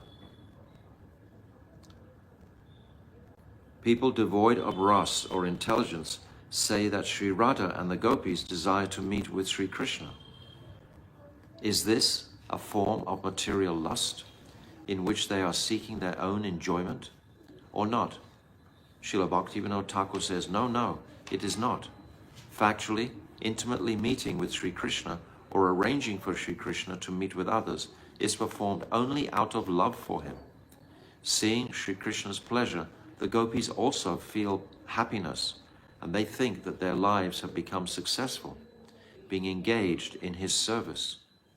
The people of this material world cannot conceive of even a shadow of this prema. What to speak of to approach it? Thus, due to their polluted tendencies, people see this completely pure and sacred prema in the same as insignificant, profane lust. So this point has to be cleared in the heart. What are we talking about here? We're being given entrance into a window into the transcendental reality, and we have to leave behind our material baggage, including this material desire to enjoy matter. That has to be totally purified. This is all part of our sadhana. Okay. 8215. Premaiva goparamanam kama it agamat pratam it uddhavavadayo pya etam vanchanti bhagavat priyaha. That's Bhakti Rasamrita Sindhu 1, 2, 285, 286. The prema of the beautiful maidens of Braj is known as calm or lust. However, by constitution, that prema has no mundane lust in it, in its makeup. It is for this reason that Uddhav and other devotees of the Lord also desire this prema. Uddhav is the most respected personality in all of Mathura and Dwarka. Totally respected. All the rishis and sadhus, they're all completely respectable personalities. And they are dwelling on these pastimes between Radha and Krishna. If there was some trace of material lust there, that wouldn't be shastric, that wouldn't be their path. Just like we've described about Parakya Ras. So many exalted, the most exalted chaste ladies of the universe are honoring Sri Radhika. They're serving her. And how can that Parakya Ras be abominable, have anything to do with the material abomination of a man seeking relationship with someone else's wife in this world. So it has nothing to do with that, because such respectable people are following this path. Although both iron and gold are categorized as metals, there is an enormous difference between them. Likewise, both material lust, calm, and the pure love, prem, appear somewhat similar, but they are in fact totally distinct. Lust is a function of the illusory potency known as Maya, while prem is a function of the all-spiritual Swarup Shakti. Sri Bhaktivinoda Thakur further says that there are various alluring desires presented in the Vedic scriptures, such as the desire for elevation to higher worlds, the desire for progeny, especially sons, and the desire for material wealth and opulence. So within Shastra this is there. These material desires give rise to worldly religiosity. The religious principles enunciated in the Vedas, the pursuance of religious principles according to one's birth and body, desires for self-happiness in the form of mukti or liberation, adherence to the path of elevated society, the maintenance of affection for one's family members, performance of fruitive actions, karma, womanly shyness, patience, chastisement from family members and friends, and fear. All of these are self-seeking behaviors and forms of self-indulgence, performed for one's own sense enjoyment and to fulfill one's own desires, and performed for one's personal pleasure and success. Isn't it a fact? Take each one of those examples and apply it in our own lives and see how much we've left the material conceptions behind. There is a difference of heaven and hell between prem and calm, sacrilegious lust. The calm of the gopis is beyond material intelligence. We start from that premise. Okay, 8, 216, 217. Nijendriya sukha hetu kamera tatparya, Krishna sukha tatparya, gopi bhavarya. Nijendriya sukha vanchana hi gopikar, Krishna sukha dite kare sangama vihar. Calm is the desire to give pleasure to one's own senses. The topmost sentiment of the gopis is called prem, and its only intention is to give pleasure to Sri Krishna. These gopis have never have any desire for their own enjoyment. All of their intimate meetings with Sri Krishna are only for the purpose of giving him pleasure. This is the whole dynamic that Bhaktivinoda Thakur is saying. Sri Bhaktivinoda Thakur explains that the tendency to perform the topmost service to Sri Krishna, who is himself the very embodiment of pure and complete spiritual knowledge, Sangvit Vigraha, can never be said to be calm or mundane lust. Rather, abandoning Sri Krishna's happiness to pursue other forms of enjoyment is called calm. May one's life be dedicated to Sri Krishna, and may the service performed to him be prema-mayi, or loving service. Then Sri Krishna will be pleased, may be pleased. The Sakhis are entirely composed of these selfless desires, which are present within them to an unrestricted extent. And these gopis, who are the embodiment of prem, remain committed to eagerly serve in this manner. So this is the nature of prem. Now we're trying to purify the mundane material conception to help us to understand the height and extraordinary nature of these gopis that we're aspiring to serve under. 8, 218. Yatte sujata saranambujam, yatte sujata charanamburuham staneshu, Vitasanai priyadadimahi karkaseshu, tenatvim atasi tat vyatare nakim suit kurupadibir brahmati dhir bhavat ayusham naha. This is the last verse of the Gopi Gita. So the gopis have sung the 18 verses now. This is the last one. Srimad Bhagavatam 10:31-19. The gopis, afflicted by feelings of separation from Sri Krishna, lament, "Your divine feet, even softer than a lotus, we place upon our hard breasts, very timidly and very carefully, lest we hurt them. Those same soft feet carry you through the dark forest. Are they feeling any pain, being wounded by pebbles and stones? Simply the thought of this sets our heads spinning, causing us to fall in a swoon. O Sri Krishna, O Shyam Sundar, O Prananath, O possessor of our lives, we live only for your sake. We are yours, we are yours." So this mood the gopis are feeling, any pinch of discomfort to Krishna is going to bring great pain to them. This is the selfless love that's being described here.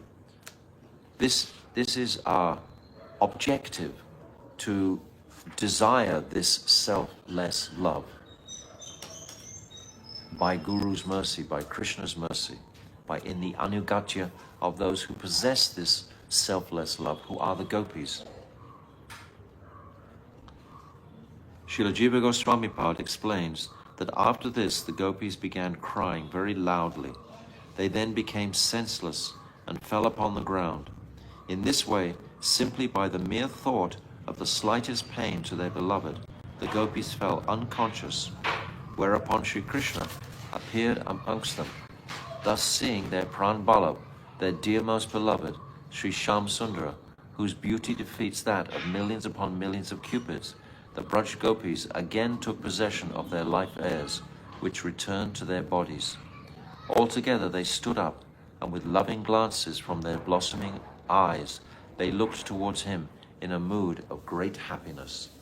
So we see they went to the very depths of separation, distracted despair, we can say. Of course, in the spiritual conception, it's not the same despairing mood as it would be in the material. Their hearts were overflowing with prema at this point. And Krishna returns to them. And then he says, "Na paryeham niravadya," I cannot repay you. And just by saying this, the gopis feel completely reassured and satisfied. Okay. 8 to 19 to 22. Se gopi bhavamrite yar lobhaye veda dharma lokatyaji se krishna ke bhajaye raganugamarge tare bhaje e jana she jana pai vraje vrajendra nandana vraj loke rakon bhavalana ye bhaje bhava yogya deha pana krishna pai vraje tahate drishtanta upanishad shrutigana ragamarge bhaji paila vrajendra nandana. One who has developed greed to attain the gopis' nectarian prem completely abandons the regulative principles of Vedic life, such as the Varnashram system, as well as various materialistic goals, such as attaining residence in the heavenly planets.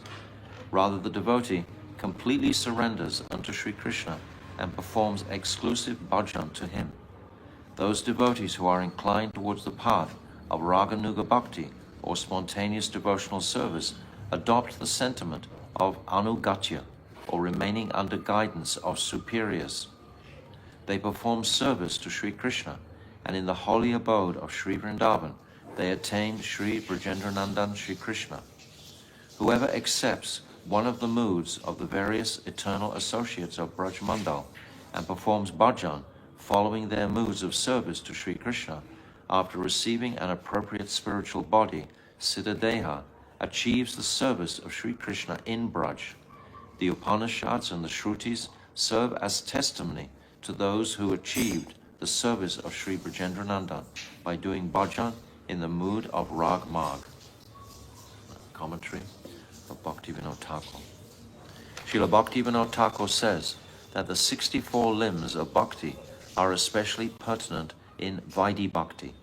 By performing these limbs of devotion with pure faith or Shraddha, one receives the qualification to enter Bhakti.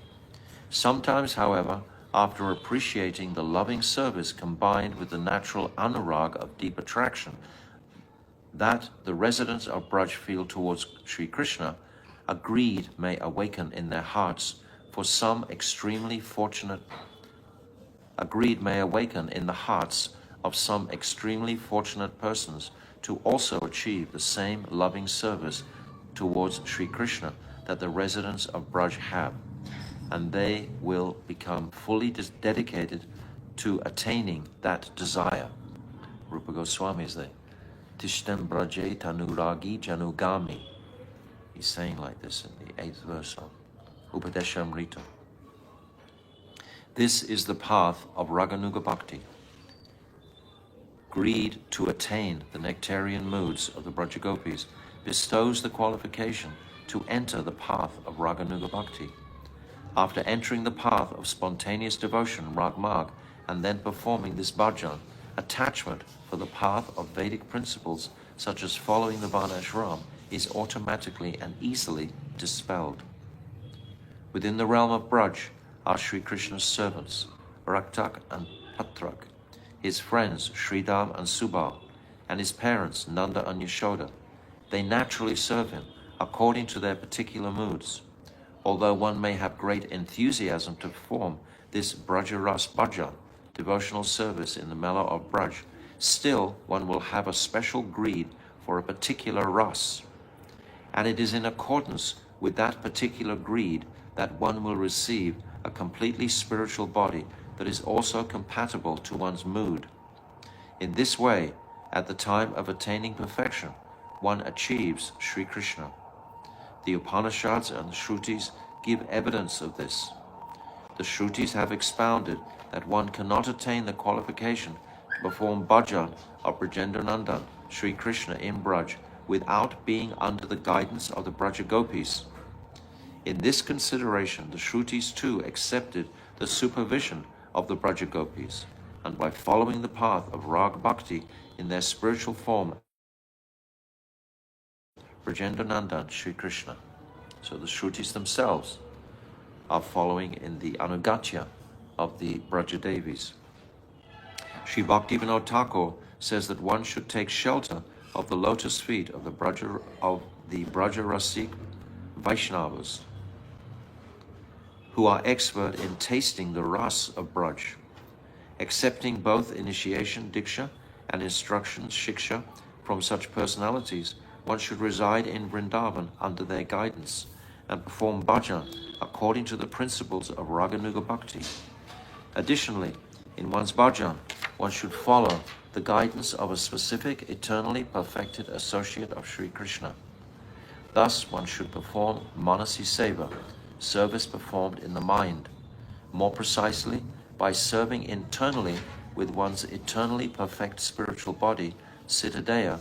One should thus follow the associates of Sri Krishna, such as Sri Radha, Lalita, Vishaka, and Sri Rupa Manjari. One should also serve as a sadhak by one's physical body, following the example set by the devotees, such as Rupa, Sri Sanatan, and the other residents of Braj. So we have the verse, Seva Sadhak Rupena, Siddha Rupena Tatrahi, describing exactly what's being said here. It is only in the Lord's absolutely perfected eternal associates, Nitya Siddha Parikas, that Rag Atmika Bhakti is found. This pure devotion is always present within their hearts, always present. Wholly perfect absorption in one's desired object is called Rag. Those persons in whom this Rag naturally resides are called Ragatmika devotees. Srila Rupa Goswami has explained all this. Okay. Ishte swarasiki raga paramavishtata bhavet tanmayi ya bhavet bhakti satra ragatmiko dita. Bhakti Rasamrita Sindhu 1.2.272. Rag is the unquenchable loving thirst for the object of one's affection. which gives rise to spontaneous and intense absorption in that object. Ragamayi Bhakti is the performance of seva, such as stringing garlands, with such intense rag. Vrajantim abvikatayatam vrajavasi janadishu ragatmikam anusrita yasa raganu gochate. Bhakti Rasamrita Sindhu 1-2 again, 270. Devotional service imbued with spontaneous profound love and attachment, Ragatmika Bhakti, is vividly expressed and manifested by the eternal residents of Vrindavan. Devotional service that follows their devotional mood is called Raganuga Bhakti, or devotional service following in the wake of the Ragatmika associates of Sri Radha and Krishna of Braj. We are being described as being Rag Anugas. We are following in the wake of the Rag Atmikas. The Atma is soaked in Rag. These are the Rag Atmikas. We are Rag Anugas. We are also Rupanugas. All of these verses are from Rupa Goswami. The following evidence shows that the personified Vedas performed bhajan in Rag Marg. 8-23. Nivritamarun manokshadruda yoga yujo hridiyan munaya upasate tad arayopi yayu smarana striya uragendra bhoga bhuja danda vishakta diyo vayam apite samaha samadrisho gri saroja sudaha. This is Srimad Bhagavatam 10:87-23. The personified Vedas are praying, O Lord, greatly learned sages and yogis, having conquered the life airs, mind and senses by strictly practicing the mystical yoga system and worshipping the impersonal Brahman effulgence, have ultimately achieved the position of nirvana or liberation. But even your enemies have attained that position simply by thinking of you in enmity and always desiring your ruination. Sri Radhika and your other eternal beloveds place your nectar-filled lotus feet on their firm breasts, being attracted and bound by the beauty of your supremely soft, rounded, elongated, and nicely decorated arms, which are like the king of serpents. We have also tasted the nectar of your lotus feet in exactly the same way as have your eternal beloveds, the gopis, by following in their footsteps.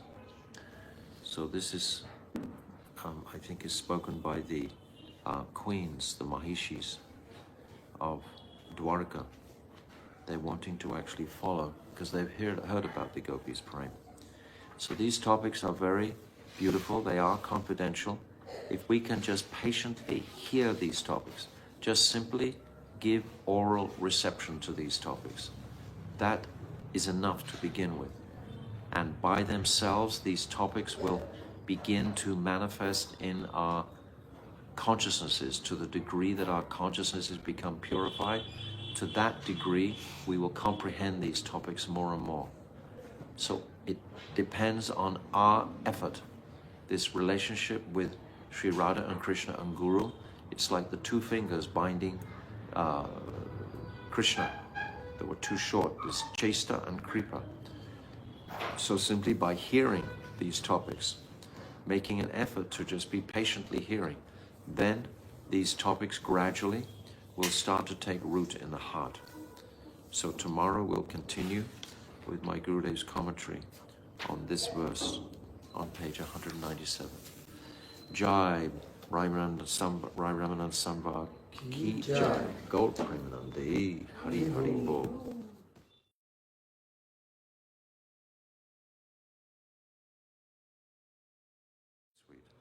So now we come to our subject matter, and we've reached the Abhideya. We've passed the Sadhya. The whole purpose of this Rai Ramanand Sangha is for Mahaprabhu to ignite that Sakhi Bhav in his heart. Sakhi Bhav means Radha Bhav. So when we say Sakhi Bhav, we mean Radha Bhav. So even though now we're just exclusively highlighting the seva of the Sakhis, nevertheless, when we say Sakhi Bhav, this is in reference to Sri Radhika is a Sakhi. She comes in the category of Sakhis. She's the manifester of all the Sakhis, but she is a Sakhi herself. So Mahaprabhu has come to ignite that Sakhi Bhav of Radha Bhav within his own heart, as well as to give the jivas this seva to this Unnata Ujjvala Ras. So Mahaprabhu has requested Ramananda Rai now to give the jivas the pathway to attain this sadhya. We've said many times that if our sadhan bhajan is not focused on bhav bhakti, culminating in prema bhakti, our sadhan bhakti is like zero. So bearing this in mind specifically, we've discussed the different sadhyas throughout.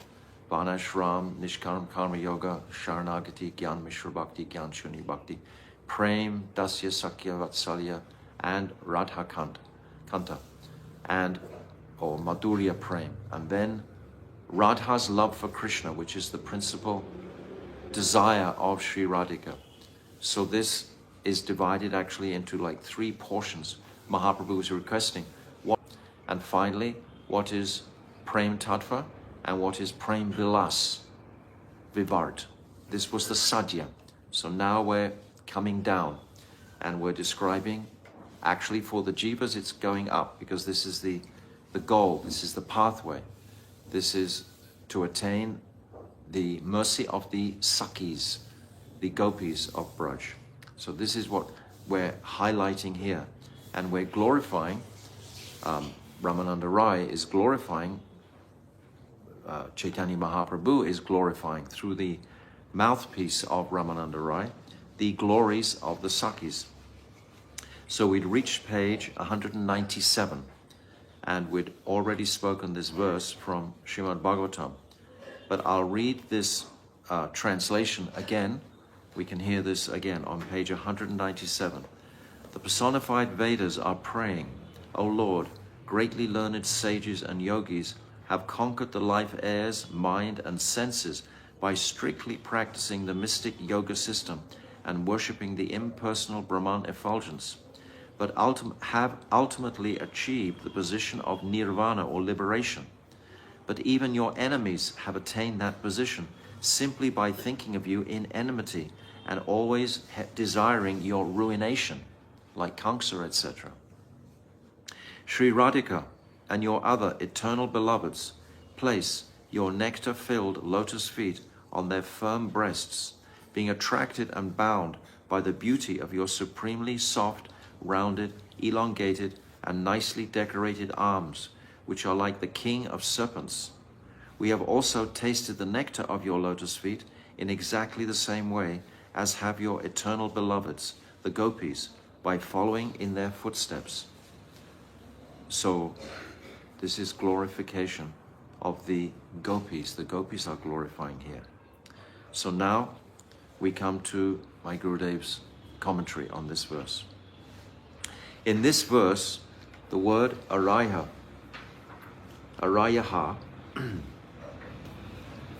indicates the enemies of Sri Krishna, such as Kamsa, who always thought ill of Sri Krishna, or to be precise, who always thought of him in fear, Bhayaras. Hari is the enemy. Arayaha is the plural for enemies. What did I say? Yeah, Arayaha. That word. Where are we? Yeah, Oh, Arayaha. Yeah, Arayaha. Plural of Ari. Arayaha. Yes. The plural of the enemies of Sri Krishna. By remembering him in this way, his enemies achieve liberation, or Brahma Sayuja, the very same destination achieved by yogis and saints offering after millions of years of extremely difficult austerities. That is the first astonishing thing. My Gurudev is going to unpack this quite extensively. The second amazing point is that the same destination is achieved by both saintly personalities through their constant meditation upon Bhagavan and those demons who also think incessantly of Bhagavan. So the yogis are achieving the same oneness because they're not understanding what is the glory of Braja Prem. They haven't been exposed to that. Mahaprabhu either hasn't manifested or they've chosen to ignore his teachings and just pursue the path of liberation and oneness with the Lord. So that's Sayuja Mukti, which is what Kamsa attained. Then yogis and rishis are also aspiring for that same goal. Third, saintly persons who faithfully worship Bhagavan with full devotion and knowledge achieve the same destinations as the enemies of the Lord who consider him to be an ordinary human and even harbor feelings of hatred and violence to him. So what does that mean? It's a contradiction. Yes. I'll read it again. Third, saintly persons who faithfully worship Bhagavan with full devotion and knowledge achieve the same destination as the enemies of the Lord, who consider him, the enemies of the Lord consider him to be an ordinary human being. Or the saintly persons who are meditating on Bhagavan, but it's saying the saintly persons who faithfully worship Bhagavan with full devotion and knowledge achieve the same destination as the enemies of the Lord. Because enemies are also constantly thinking of the Lord as... But that's in Sayuja Mukti. That's what we've just said. So even saintly persons can achieve this oneness, this liberated condition. This is what it means. Who consider him to be an ordinary human. The demons consider him to be an ordinary human, and even have feelings of hatred and violence towards him. So these saintly persons who are worshipping Bhagavan faithfully, with full devotion, they also, in some instances, will achieve the same destination as the demons. There is another utterly remarkable concept in the words Uragendra, Bhoga Bhuja, Danda, Vishakta, Diya. The hearts of Sri Krishna's beloveds were attracted by his charming arms, which being soft, rounded and elongated, resembled the body of the king of snakes. Those gopis who were embraced by his arms and who considered the all-pervading Sri Krishna to be limited, clasped his soft lotus feet to their breast.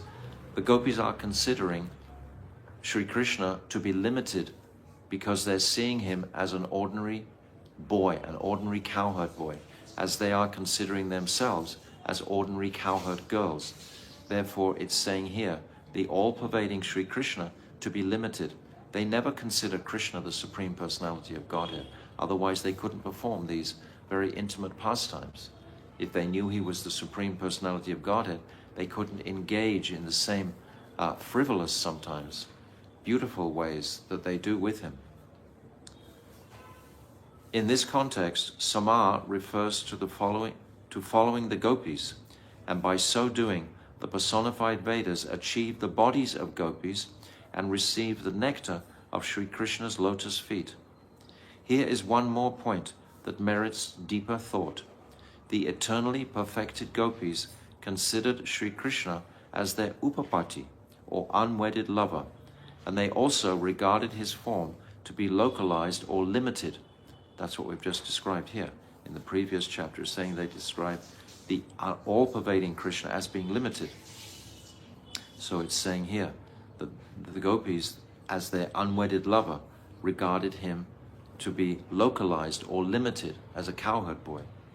Understand? The Shrutis, however, considered Sri Krishna to be the supreme truth, and therefore they accepted Sri Krishna as all-pervading and unlimited. So the Shrutis are not the confidential associates of Vrindavan. They're not Brijabasis. And they considered Krishna to be the ultimate supreme truth, the unlimited. Even like Uddhav, always considered Krishna to be the supreme personality of Godhead. He worshipped him in awe and reverence. Hence the Shrutis offered prayers and attained the bodies of gopis. So they had to have, to come closer, they have to have bodies of gopis, the accomplishment of which is extremely hard. So they had to perform severe austerities to achieve the bodies of gopis. Only by virtue of being under the guidance of the gopis did it become possible. This is what it's saying. By the potency of the gopis, then the Shrutis attained bodies of gopis. It's highlighting the shelter of the gopis. This is the Shrutichari gopis, yes. There's 4 types of gopis. Shrutichari, Rishicharis, and the Deva,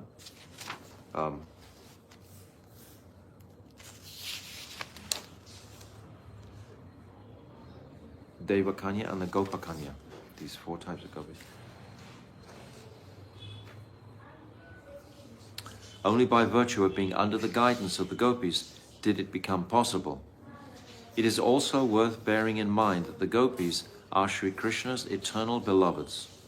Therefore, it is completely natural for them to hold his lotus feet to their breasts. The Shrutis, however, are not Sri Radha's Kaya Vyuha, bodily expansions. This is the big distinction we're talking about here. And not his eternal beloveds. Still, they too held Sri Krishna's lotus feet upon their breasts, which is very rarely attained. The Brihat Vamya Purana testifies that the Shrutis had been praying unto Bhagavan for a long time. This pleased Bhagavan, and when he asked them to choose a benediction, they replied, "We want to perform loving service to Sri Krishna as the Braja Gopis do." This is the whole purpose of this explanation, to revere the Braj Gopis, because the Shrutis are even revering the Braj Gopis. Bhagavan said, "O goddesses, this desire of yours is very difficult to fulfill. However, your desire shall certainly come to pass." At that very moment, by the mercy of Bhagavan, the Shrutis achieved birth as gopis in Braj and attained the service of Sri Krishna in the mood of Opapatya Bhav, or unwedded relationship. Okay. So I just want to say something here, that Srila Krishna's Kaviraj in Adi Lila chapter 4, he explains why he's exposing these very confidential topics. Here today, we're understanding about the Shruticharis, the Shruti the gopis, how they attained bodies of gopis, and even were blessed with the benediction to have Krishna's lotus feet on their breasts. This is very confidential topics. So in the Adi Lila, chapter 4, Srila Krishnadas is explaining why he's writing and making these truths public. So I think it's very pertinent for me just to read these verses now, so we can hear Srila Krishnadas Kaviraj's explanation of why he's opening this topic up publicly. So he says, this is in verse 4, Adi Lila 4, verse 231. Verse 231. You can look at it yourselves. All these conclusions are unfit to disclose in public, but if they are not disclosed, no one will understand them. So Mahaprabhu has come to benedict the world, Bhakti Loke, with this truth of service to Unnata Ujjwala Prem. He's come for this reason. Rag Mag Bhakti Loke Korite Prajan. So therefore they must be disclosed to the public. So Srila Krishnadas Kaviraj is saying all these conclusions are unfit to disclose in public. But if they are not disclosed, no one will understand them. Therefore I shall mention them, revealing only their essence, so that loving devotees will understand them, but fools will not. Anyone who has captured Lord Chaitanya Mahaprabhu and Lord Nityananda Prabhu in his heart will become blissful by hearing all these transcendental conclusions. All these conclusions are like newly grown twigs of a mango tree. They are always pleasing to the devotees, who in this way resemble cuckoo birds. The camel-like non-devotees cannot enter into these topics. Therefore, there is special jubilation in my heart. For fear of them, I do not wish to speak. These camel-like devotees, I do not wish to speak. But if they do not understand, then what can be happier in all the three worlds? If these camel-like devotees, camel-like personalities can't understand what Krishnadas Kaviraj is saying, then there's great jubilation in his heart. Therefore, after offering obeisances to the devotees for their satisfaction, I shall speak without hesitation. So this is what Srila Krishnadas Kaviraj has already said. He's already explained why he's speaking these topics. And this portion, through the mouthpiece of Ramananda Rai, Chaitanya Mahaprabhu is expressing these highest conceptions that even the Shruticharis, they had, by taking shelter of the gopis, they achieved that rare opportunity of holding the lotus feet of Sri Krishna on their breasts, because they followed and took shelter of the Braj gopis. This is the purport of what we're reading here. Okay. 224 and 225. Samadrisha sabda kahe se bhave anugati sama shabde kahe shrutir gopi deha prapti angri padma shudhaya kahe Krishna sangananda vidhi marga na paiye vraje Krishna Chandra. The phrase Samardrisha means to accept the anugatya, guidance of the Braja Gopis, and to perform bhajan following their moods. Thus, these words signify the acceptance of Opapatya Bhav, or the mood of the gopis, as being in an unwedded relationship with Sri Krishna. We've spoken much about this Parakya Ras already. Use of the word samaha signifies that by bhajan, the Shrutis attain beautiful bodies just like those of the Brajagopis. Thus they are called samaha, by which means the same or equal. The words Angri Padma Sudha mean the nectar emanating from the lotus feet of Sri Krishna, or the happiness generated by the service or the intimate association with him. The Shrutis accepted the guidance of the Brajagopis and did bhajan, taking on the gopis' bhav towards Sri Krishna. They received accordingly the bodies of gopis in Braj, and it was in these bodies that they obtained the intimate association of Sri Krishna and the ecstasy of his service. By contrast, one cannot attain Brajendranandan Sri Krishna by practicing Vidhi Marg, the path of devotion, according to regulative principles. Only those who practice Raganuga Bhakti, or spontaneous devotional service, like the personified Vedas, can achieve that. So this is the whole purport of what we've been reading. Even the Shruticharis, they performed, initially it was like a Vaidhi Bhakti they were performing, and then they took shelter of the Braj Gopis, and by the performance of Raganuga Bhakti, inspiring the mercy of the Braja Gopis, they attained bodies as gopis. So this is our path that's been chalked out here, that my Gurudev is describing, step by step, that unless we take shelter of those Rag Atmika souls, those Rag Atmikas, they have their souls, their Atmas, soaked in Rag. Those are the Nitya-Siddha Parsads. Lalita, Vishaka, Champakalata, Chitra, Tungavidya, Sudevi, Rangadevi, Sudevi, etc. All the Sakhis, because they're all Radha's Kaya Vyuha.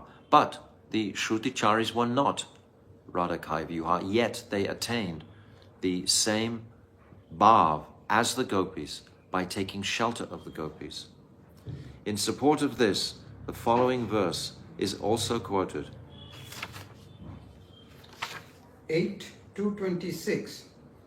Nayam sukho pa Bhagavan dehinam gopika sutaha jnaninam chatma bhutanam yata bhakti matamiha. Sri Shukadev Goswami is saying to Parikshit Maharaj, Bhagavan Sri Krishna, the son of Mother Yashoda, is easily attained by those devotees engaged in spontaneous loving service, but he is not as easily accessible to the performers of severe austerities who remain attached to the body, or to the mental speculators, the jnanis who are striving for self-realization, or to the seers of the self. So he's very categorically explaining who has the adhikar to attain this Braja Prem, not those yogis who are performing great austerities, etc., or are attached to the body. Generally, the yogis are generally attached to the bodies. They control their senses, but if they haven't been educated, if they haven't heard the glories of the gopis, if they haven't heard the glories of Vrindavan, then how can they ever attain that? Without that understanding of the sadhya, which is the whole purpose of this Ramananda Rasa Sangvad, to elucidate the sadhya, the step-by-step progress.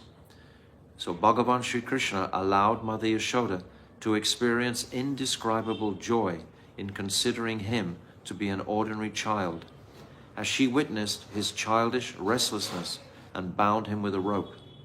This joy is not possible for anyone other than those in Sri Yashoda's own group. Such inexplicable joy is unavailable to those who perform great austerities. If you're performing great austerities, very often you have a selfish motive for performing those austerities. Otherwise, why would you be doing it? All the while identifying with the body. This is what my Gurudev is explaining. When you're performing severe austerities, you're considering the bodily platform constantly. The performer of austerities may receive some minute realization of Sri Krishna if any Mahabhagavat bestows mercy upon him and then offers those endeavors to Sri Krishna. So those yogis can also attain that mercy if they get in contact with a Braja Rasik Vaishnava. Again, by the mercy of association with devotees, both he who is Atma Bhuta, meaning free from identifying the body as the self, and he who considers himself to be non-different from the Supreme, may also partially realize the Swarup of Sri Krishna as the formless impersonal Brahman. The performers of austerities and the jnanis never directly realize Sri Krishna's Savivshesh feature, his personal feature, his form, full of all transcendental attributes. Without following the Braja Gopis, even Brahma, Shiva, and Lakshmi herself are unable to achieve the service of Sri Krishna, the son of the king of Braj. In this way, Sri Shukadev Goswami has glorified to Parikshit Maharaj the transcendental quality of the Ragatmika Bhakti of Mother Yashoda and the other ladies of Braj, with which they can easily bring Krishna under their control. So these descriptions are showing how Krishna will be controlled by spontaneous love, not by austerities, not by Vaidhi Bhakti. This has to be very, very clear. It's by the mercy of the Braj Gopis coming through the mercy of Guru who is in that line. Okay. 8:227 to 230. अतएव गोपी भाव करी अंगीकार, रात्रि दिन चिंते राधा कृष्णेर विहार, सिद्ध देहे चिंति करे तहानी सेवान, Can you see that? सखी भावे पाई राधा कृष्णेर चरान, गोपी अनुगत्य विना ऐश्वर्य ज्ञाने, बजिलेह नाही पाय ब्रजेंद्र नंदने, ताहा ते दृष्टांत लक्ष्मी करीला भजन, तथापि न पाइला ब्रजे ब्रजेंद्र नंदन. Only on the path of Raganuga Bhakti, or spontaneous devotional service. This is the meaning of it. Rag means that spontaneous, and following that mood of spontaneous bhakti does one achieve the service of Brajendra Nandan Sri Krishna in Braj. The devotees in our line, we are Rag Anugas and Rupanugas. We are following the path of Rag. Simultaneously, we are following the path of Rupa Goswami path.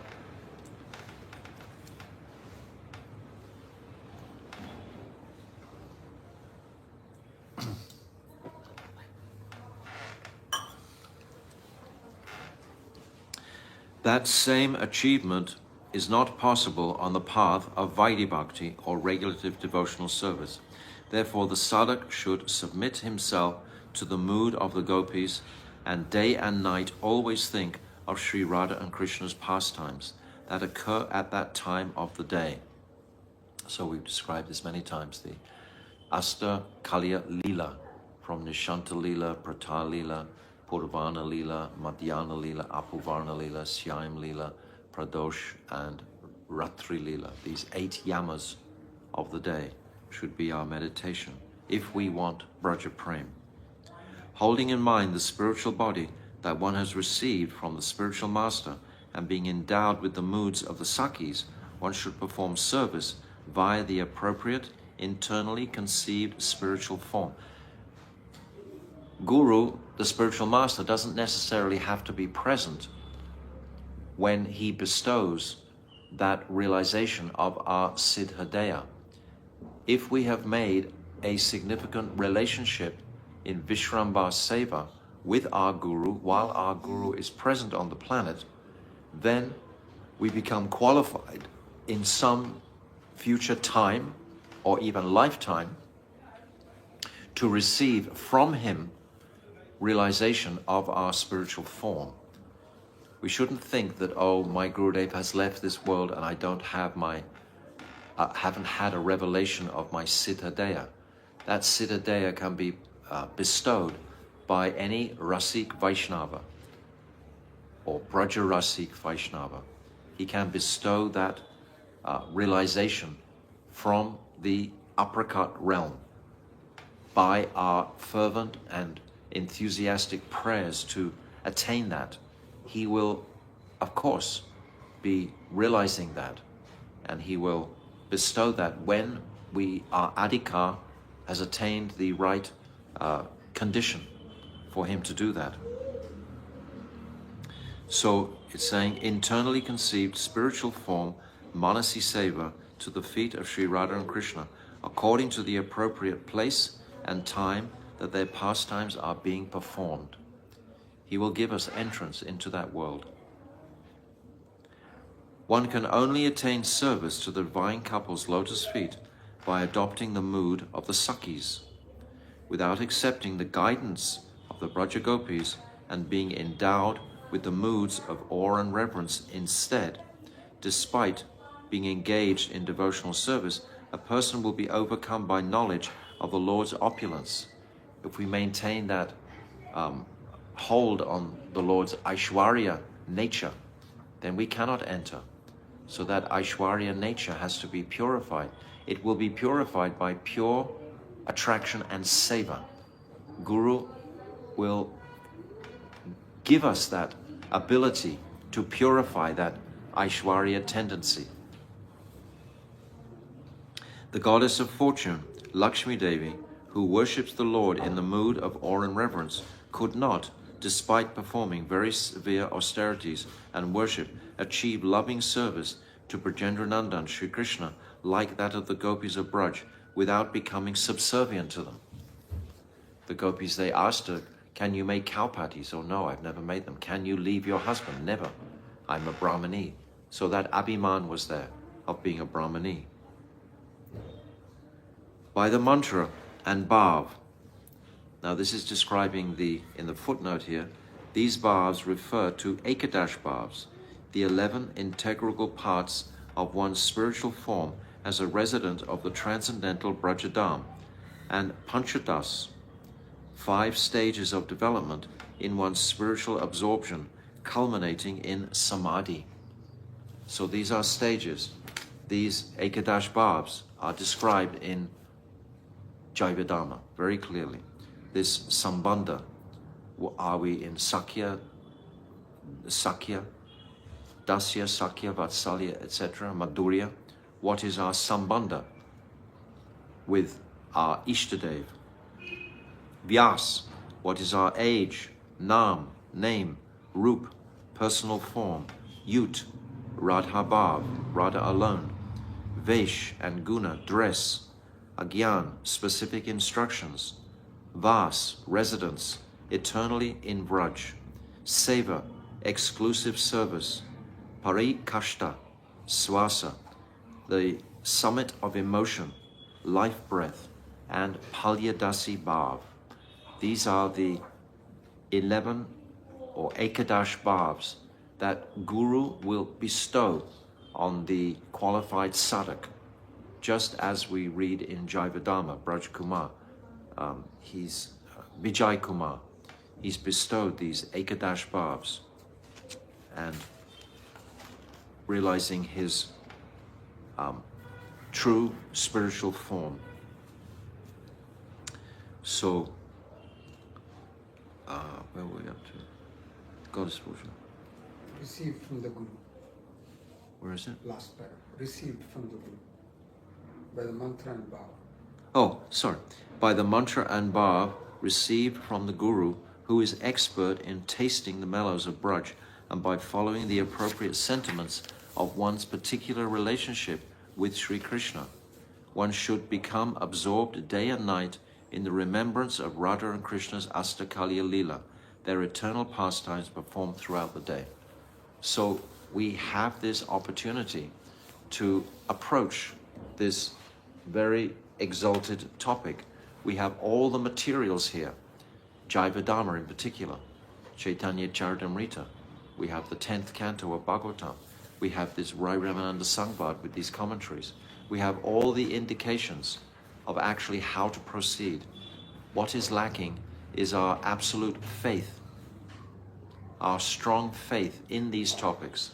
That is strengthened by our practice, by our singular practices in the path of Vaidhi Bhakti, but focused on Raganuga Bhakti, on focusing on spontaneous Bhakti. We are performing Vaidhi Bhakti, the rules and regulations. We come for Mangalati, we follow Ekadashi. We do so many rules and regulations, but our heart's desire is on attaining ultimately the mercy of the Brijbasis through the mercy of Sri Guru. So it's a very simple appreciation of the journey. And to become focused sufficiently on reading books like Bhajan Rahasya, which is describing the 8 yamas of the day, which corresponds to the Shikshastakam, reading books like Shikshastakam, which are all described in Jivadharma. So reading all these, absorbing these truths, and gradually purifying our attraction to the material energy, finding great happiness in the company of devotees, in the company of performing his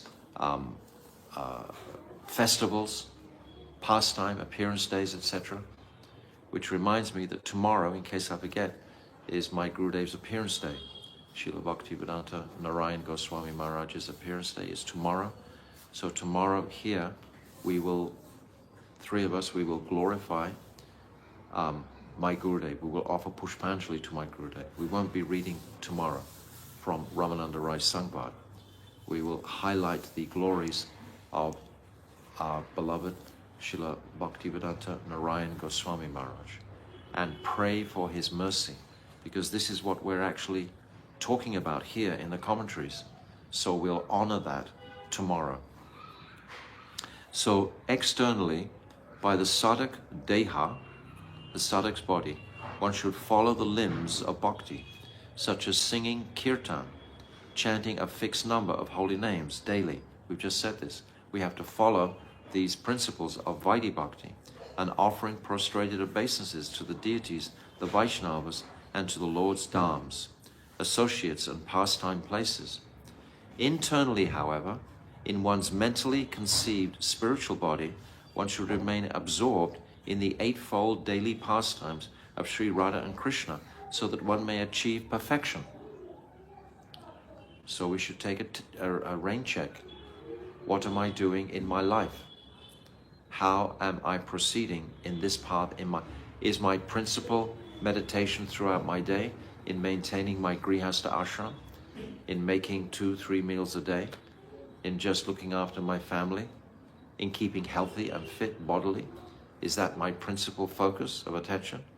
Or am I diligently making time to remember the sweet pastimes of Radha and Krishna in Vrindavan? How much of my time am I able to devote to remembering Radha and Krishna in Vrindavan? Of course, living in Vrindavan is a lot easier to do that, because all the udipans, all the stimulations are right alongside of us. My Gurudev used to say that if you're meditating on Vrindavan, the feet will follow the desires of the heart. So if the heart desires to be in Brajadam, the feet will follow. And eventually we will take place in those holy dhams, where the udipans are very powerful to remind us of Krishna's pastimes constantly, because this is the ultimate place of consciousness we're praying to achieve, where uninterrupted, this apratihata, what's that? Savai pumsam parodama yato bhakti roj. Ahoitiki apratihata, this uninterrupted, unmotivated, 24/7. We can do it if we simply desire that. Guru is ready to bestow his mercy on that enthusiastic devotee who really wants to do that.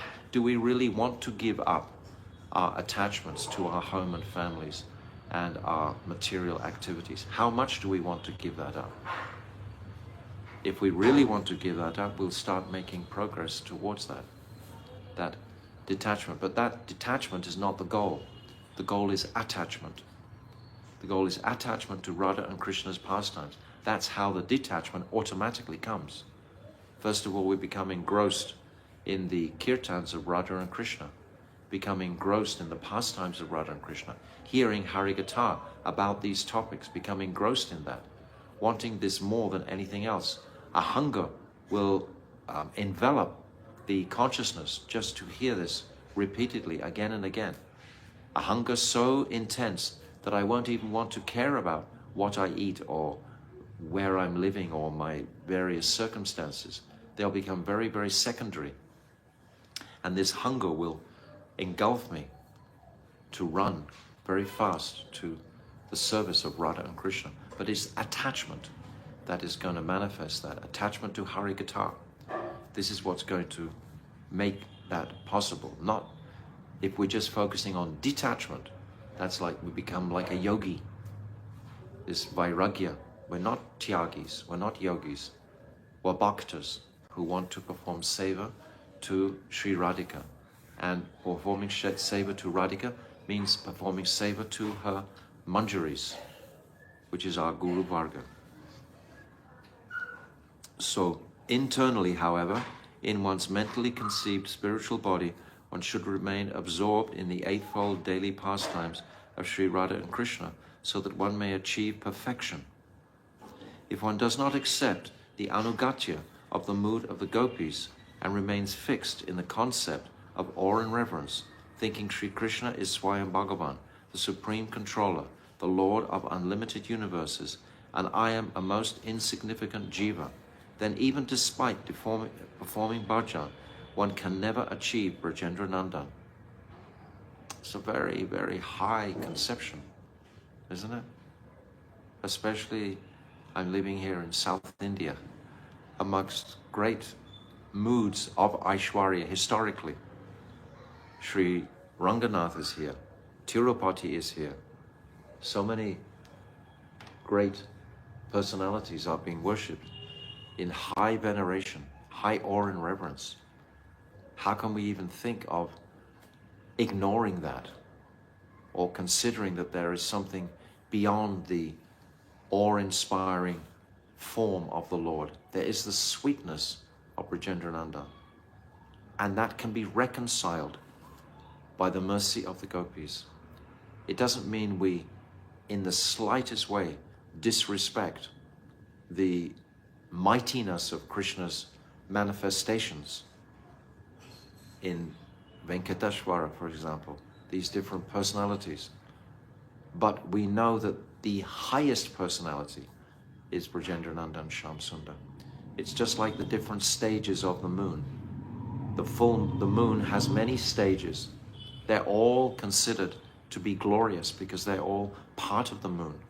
So they're all glorious. But the full moon itself is the most splendid to have darshan of when it's the full moon. One can never achieve Brajendranandan Shyam Sundar. Being attracted by that service rendered by the Brijbasis, particularly by the gopis, even Lakshmi Devi, who is worshipful for everyone, came to Braj to serve Brajendranandan. Yet because of her knowledge of Sri Krishna's opulence, Aishwarya Gyan, and because of her not coming under the guidance of the Braj Gopis, she remains cheated of that seva to this very day. I think my Gurudev is being most compassionate here and giving this clear truth in a very divine way. In his commentary on Sri Chaitanya Charitamrita, called Sri Anubhasya, Srila Bhaktisiddhanta Saraswati Prabhupada has stated that beyond the present gross and subtle material bodies exists the spiritual body appropriate for the service of Sri Radha and Krishna, which is called the Siddha Deha. Siddha means perfect. Deha is body. So the perfect body. As a result of mundane fruitive activities, the jiva receives a material body due to my karma, which is due to desires for gross material enjoyment. My previous karmas have produced this particular body that I'm in now. Eventually transforms into the attainment of yet another material body. We continually cycling through rebirth, birth, body after body. The jiva becomes covered by a subtle body, the mind, by desiring to enjoy materially, and then uses the mind to accomplish this. So the mind is always considering, how can I exploit this material energy for my own happiness, because I haven't connected with the happiness of my spiritual body yet. So by nature, I have to become happy. So I'm looking for happiness in the material world. Therefore, upon death, he achieves another gross body. In this way, under the influence of his lusty material desires, the pure spirit soul accepts birth in this material world, temporarily taking on both gross and subtle bodies. However, when the nature of his desires changes, the happiness of Sri Krishna becomes everything to him, and he receives an eternal spiritual body in Vaikuntha, or Golok Dham, in which he performs transcendental service to Sri Radha and Krishna. So this intense greed to bring Krishna happiness is the transition from the material consciousness to the spiritual consciousness, which means a selfless condition. We have to purify our selfish nature. For the subtle material body, it is impossible to comprehend an object that is beyond either matter or the purview of his own enjoyment. It's achintya. Chintya means bound by the material conceptions, by the material senses, but achintya is beyond. Therefore, only the devotee who who is beyond the influence of the three modes of material nature, being attracted by Sri Krishna's transcendental qualities, becomes situated in his own appropriate spiritual body. Well, I don't know about you all listening to this, but I'm really learning a lot by hearing this right now. I'm finding great joy in reading, in listening to what I'm reading. Assisted by his transcendental senses, he contemplates that object which is non-material. He performs transcendental service under the guidance of the transcendental moods of the Sakhis to achieve at last transcendental service unto the lotus feet of Sri Radha and Krishna. So here is it chalked out by Srila Bhaktisiddhanta Saraswati. We're still hearing his quote. Without the anugatya of the Brajagopis, one does not achieve the service of Brajendranandan Sri Krishna, despite performing bhajan with a mood of great awe and reverence. This verse mentioned below from Srimad Bhagavatam proves this. So we'll discuss this on Thursday. So as I said, tomorrow we're going to glorify my Gurudev and try to actualize the instructions that I've been given here to glorify our Gurudev and to beg for his kripa to at least understand what is my duty, so to speak, as a jivatma towards fulfilling the objective of the soul. How can I do this? At least I should be educated. And then from there, kripa will be needed to actually progress. But I shouldn't be in ignorance. My ignorance should be purified.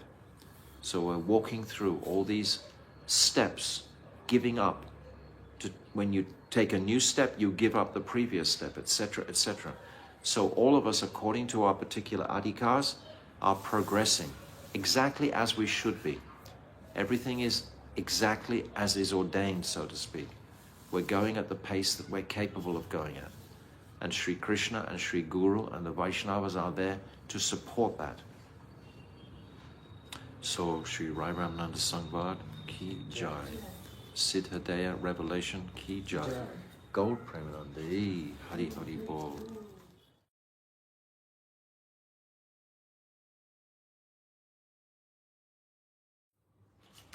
So yesterday we were glorifying Sri Guru to give us the kripa to at least hear these truths about Mahaprabhu's opening his heart to receiving Sakhi Bhav.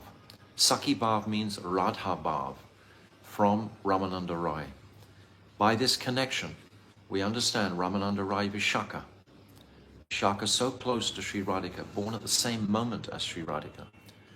So Mahaprabhu wants to wake up this potential to taste Sri Radha's mood, to embody Sri Radhika. Her bhav, her moods, and her complexion are there in potential in Mahaprabhu.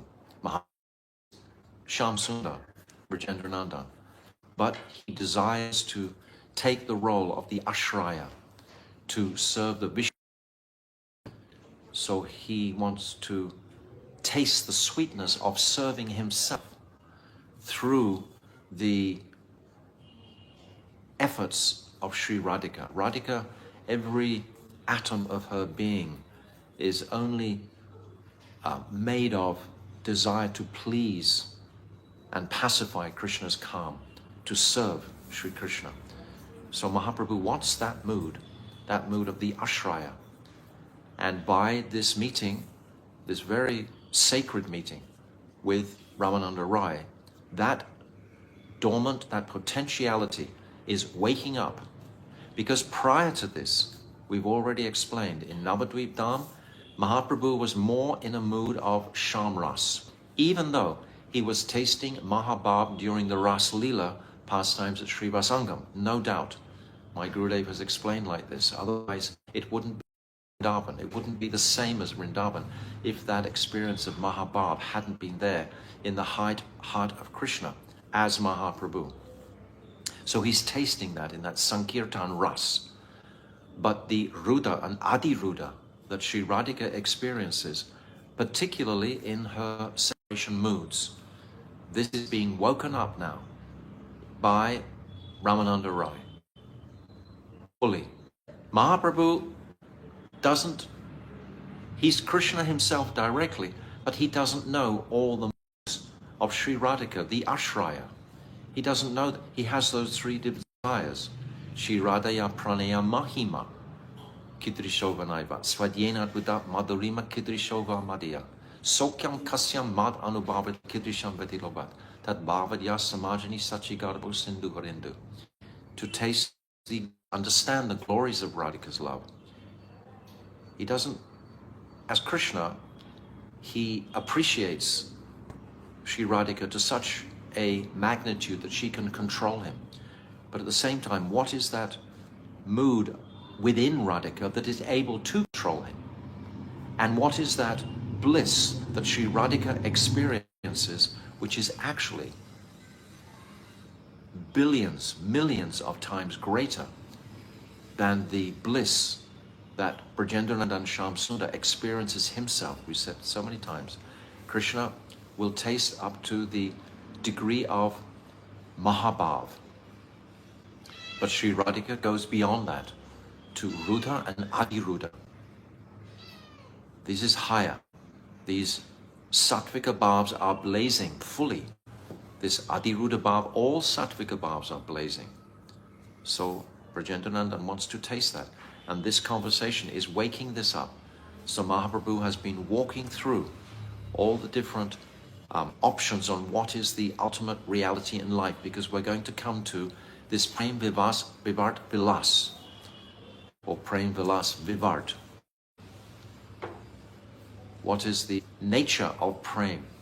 This illusion of Prem, when Radhika will run and embrace a tamal tree. Krishna is astonished when he's seeing that in Vrindavan. Radhika racing to taste that illusion of Krishna being a tamal tree. Krishna is astonished. Radhika sees a peacock feather. She faints, she trembles, faints. So Krishna is desirous to taste that extreme bliss that Radhika experiences, which is higher than the bliss that he's experiencing. So all this is coming to light by this dialogue with Ramananda Rai. Now we've already been through the sadhya, and now we're discussing how to serve the sadhya. And the conclusion is that only under the guidance of the Sakhis, anugatya of the gopis of Vrindavan, can we attain even a fragrance of that bliss. So we are desirous for that under the tutelage of Sri Guru, who is in his Manjari form. All the Guru Varga are there. So this is our anugatya, this is our path that we're following. Ultimately the path of Rupa Goswami. So we are Rupa Nugas. We are all following the path of Rupa Goswami. Simultaneously, we are Rag Anugas, following the path of Rag Marg, not Vaidhi Marg. So this has all been explained. So now we come to page 203 in our book, and we actually chanted this beautiful verse from Srimad Bhagavatam 10:47-60 on Tuesday. And I'll just read the translation again, and then we'll read the Kri, and we'll carry on. So at the time of the festival of Ras Leela, Bhagavan Sri Krishna enfolded his arms around the necks of the gopis of Braj and fulfilled all their desires. The mercy and prem that he bestowed upon those gopis was never enjoyed even by the goddess of fortune, Lakshmi. So this is mentioned many times in comparison to Lord Narayan or Vaikuntha Bhav. This is going beyond there. Because remember, prior to Mahaprabhu, most practitioners were focused on moksha. And if not moksha, then Vaikuntha. How did they know about Brajaras and Braja Prem until Mahaprabhu advented? How did they know about it? They didn't. This is why this Kali Yuga, Danya Kali Yuga, it's so exceptional. Lakshmi Devi, who is the eternal loving consort of Bhagavan and who always resides on his chest, nor was such a boon achieved by the most beautiful heavenly damsels, whose bodily luster and are like a lotus flower. What to speak of the beautiful women of this world? Now the commentary. The Braja Gopis are glorified everywhere because of their above mentioned Adi Ruda Bhav. This Adi Ruda Bhav, I've said many times, is when the 8 Astasatvika Bhavs are blazing. The very elements of the body, earth, water, fire, air, and ether, they are impacted by the emotional euphoria that is experienced in exchanges. For example, the earth will manifest a mood of stamba, it's described. That means being completely stunned. Tears will come in the eyes, water. This is ashru. This is one of the Astasatvika Bhavs. Then fire, Vaivarnya and Sveda Bhav. This perspiration and change of color. And then earth, water, fire, air. Then pralaya, ether. This is when practically it's close to death. It's not death, but it's very close to death. This pralaya. And then is the final, it's described as sky. And this is romancha, kampa, and svedaved. These 8 Astasatvika Bhavs that are blazing. So this is the quality, the speciality of Adiruddha Mahabhav. In Rudha Adibhav, 5 of these 8 moods or bhavs are blazing, 5 of them. Now in Adiruddha, all 8 of these simultaneously are being impacted by the emotional exchange. So romancha is horripilation, then kampa is trembling, and swarbade is faltering of the voice.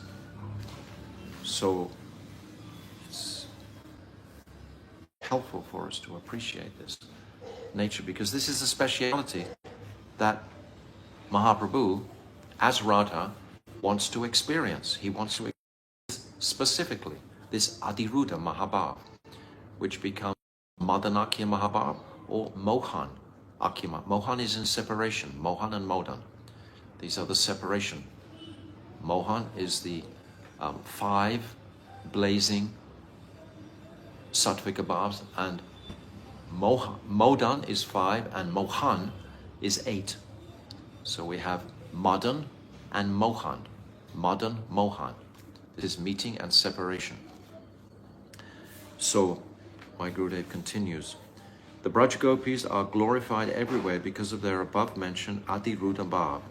Yet for Sri Lakshmi Devi, who always resides upon the chest of the Lord of Vaikuntha, Sri Narayan, there is no such example of her exalted good fortune. In the same way, despite being the source of all incarnations, Sri Krishna performed actions which society and common man regard as low class, such as cow grazing, eating with monkeys and cowherd boys, stealing butter and yogurt, and clutching at and stealing the clothes of young girls. This is Krishna's veneer. This is his covering to take away any mood of Aishwarya. This is how Nanda Baba was reciprocating with the Gopas when they proclaimed after Govardhan Hill, we think your son is God. We think Krishna is the Supreme Personality. Nanda Baba laughed so much. He said that you Gopas, you don't produce you don't lose your milk teeth until you're 80 years old. In other words, you're quite unintelligent. How can he be God when he steals butter? when he cries, when he does, he constantly performing so many naughty acts. God doesn't do, God is dharmic, like Lord Ram presented, this Maryad. No. Krishna is acting like this. So again, Yogamaya covers the gopis. So Krishna can be in the mood of mugdata, forgetting that he's God. But he's sarva gyan simultaneously. He's both. Yet still he is glorified everywhere and has achieved the utmost limit of exaltedness. Likewise, although the Brajagopis are non-different from Bhagavan's own self, because they're his Shaktis, his direct Shaktis, being the crown jewel of his pleasure-giving potency, Hladini Shakti, Shri Radhika is the queen of that Hladini Shakti. They are renowned as ladies of the forest-dwelling community, cowherd community, who decorate their bodies with the harsh words used against them by society. Society will condemn them as those licentious milkmaids of Vrindavan, which, because they gave up their marriage vows, regards them as being of low character. All of these contradictions need to be fully, peacefully reconciled within the heart of the sadhak. Fully, fully, fully. Not even a flavor, not even a scent of doubt to go forward, understanding the absolute glories of the Sakhis. Even so, the good fortune that the Braj Gopis have attained is still far more exalted than that of Lakshmi and other beloveds of Bhagavan. So Bul, Nil, these Shaktis in Vaikuntha, Nil, Bul, Shri, these three prominent Shaktis, even higher than those, higher than Lakshmi Devi, are the Braj Gopis, the Braja Ramanis. Despite being the one and only beloved of Sri Narayan and always situated on his chest, Lakshmi is still not able to receive the good fortune of the Braja Gopis. So they're higher than Lakshmi Dev, Lord Narayan. If even Lakshmi cannot achieve such good fortune, then what to speak of the wives of other incarnations of Bhagavan, such as Sri Upendra, who have attained great beauty and good fortune, and whose bodily fragrance and luster are just like those of the lotus flower. Arundhati, Anasuya, Saraswati, all these most chaste celestial ladies, all are honoring the Braja Gopis, the Braja Ramanis. In the Ras Leela festival, the Braja Gopis, when embraced by the arms of Bhagavan Sri Krishna, became exclusive recipients of the utmost limit of exalted and merciful good fortune. So much higher than anybody else. So we're going to chant these next about 10 verses, but I'm going to explain. After each verse, I'll give the translation, and then we'll hear the whole translation together. We'll break it down, reading from the Chaitanya Charitamrita simultaneously. So you can carry on. Eta Suni. 232. Actually, it's 233, by the way, if you're following. Eta Shuni Prabhu Tare Kaila Alingana Dui Jane Gala Gali Karena Krandana. After hearing this, Lord Sri Chaitanya Mahaprabhu embraced Ramananda, and both of them, embracing shoulder to shoulder, began to cry. It's going to be explained that this crying is a sattvika bhav that they're both experiencing at that time, that ashru, that water element is being impacted. Okay. E mata prema veshe ratri gonaila prata kale nija nija karye duhe gela. The entire night was passed in this way, in ecstatic love of Godhead. In the morning, they both departed to tend to their respective duties. Vidaya samaye prabhur charan dariya Ramananda Rai kahe vinati koriya. Before departing from Sri Chaitanya Mahaprabhu, Ramananda Roy fell to the ground and caught hold of the Lord's lotus feet. He then spoke submissively as follows. More kripa korite tomar ihan agamana dina dasha rahishoda mora dushtamana. Sri Ramananda Rai said, "You have come here just to show me your causeless mercy.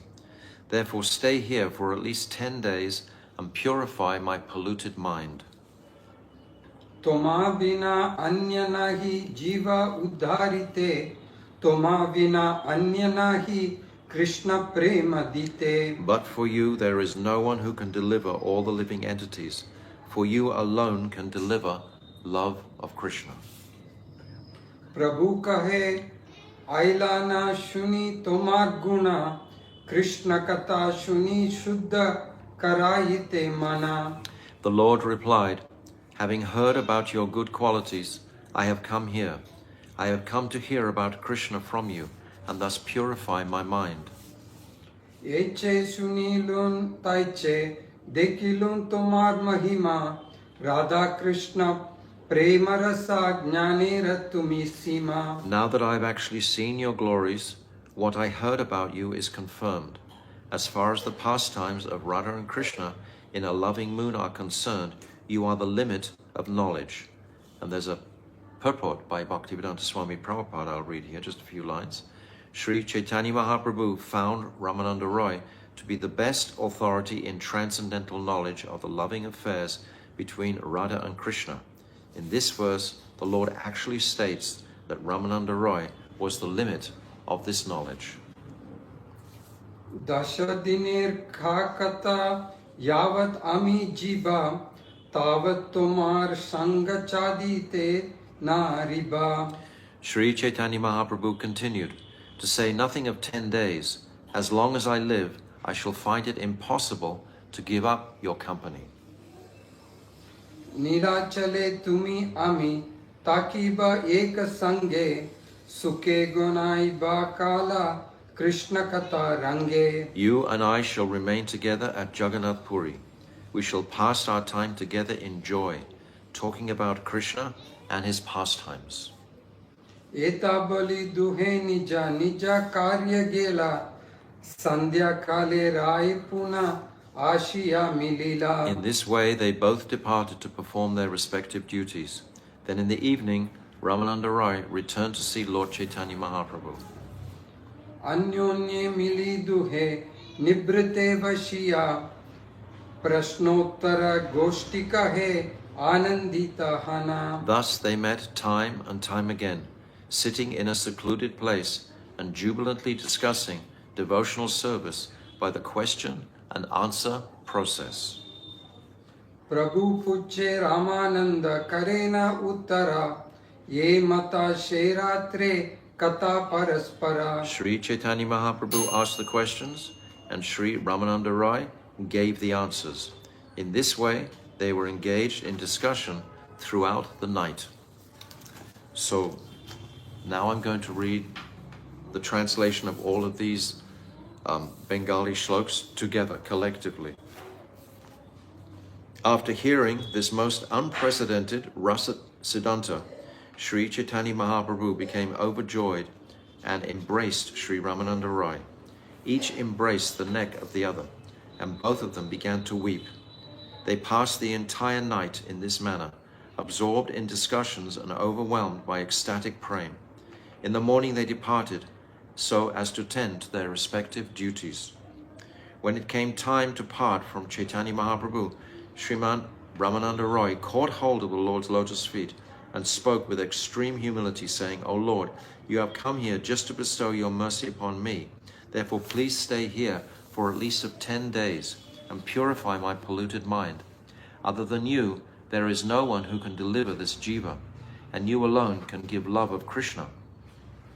Upon hearing Sri Ramananda Rai's humble and love-filled words, Sriman Mahaprabhu said, "Having heard about your good qualities from the mouth of Sri Sarvabhauma Bhattacharya, I have come here to hear about Krishna from you, and thus purify my mind.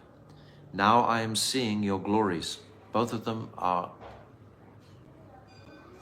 immersed in humble moods, in the moods of humility, both of them. This is the nature, the quality of prem. Prem and humility are synonymous. we've said many times. And pride and envy are synonymous. That's the contrary, the antithesis of that. But prem, humility. So here we have Ramananda Roy's humility and Mahaprabhu's humility. Now I am seeing your glories, which before I had only heard about.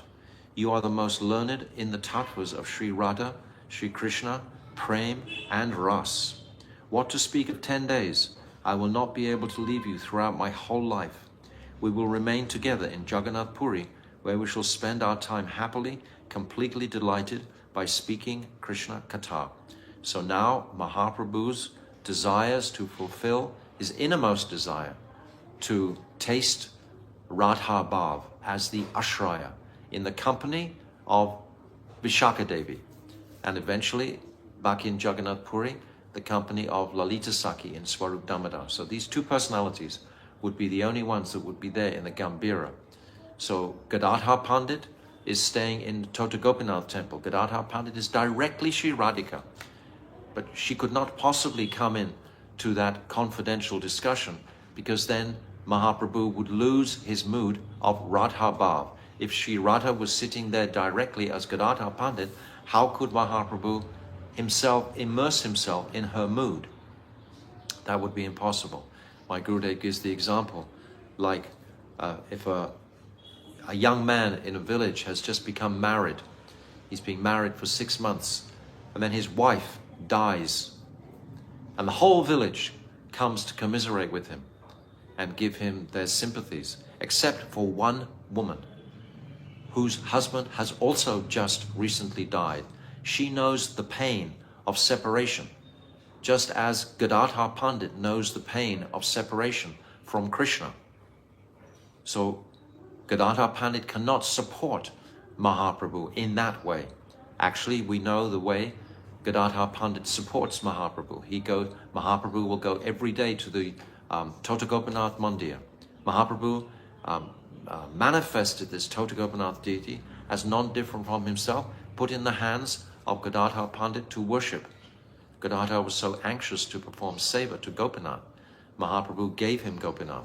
Simultaneously, he gave him Lalita and Radha herself in their murti forms, blackish.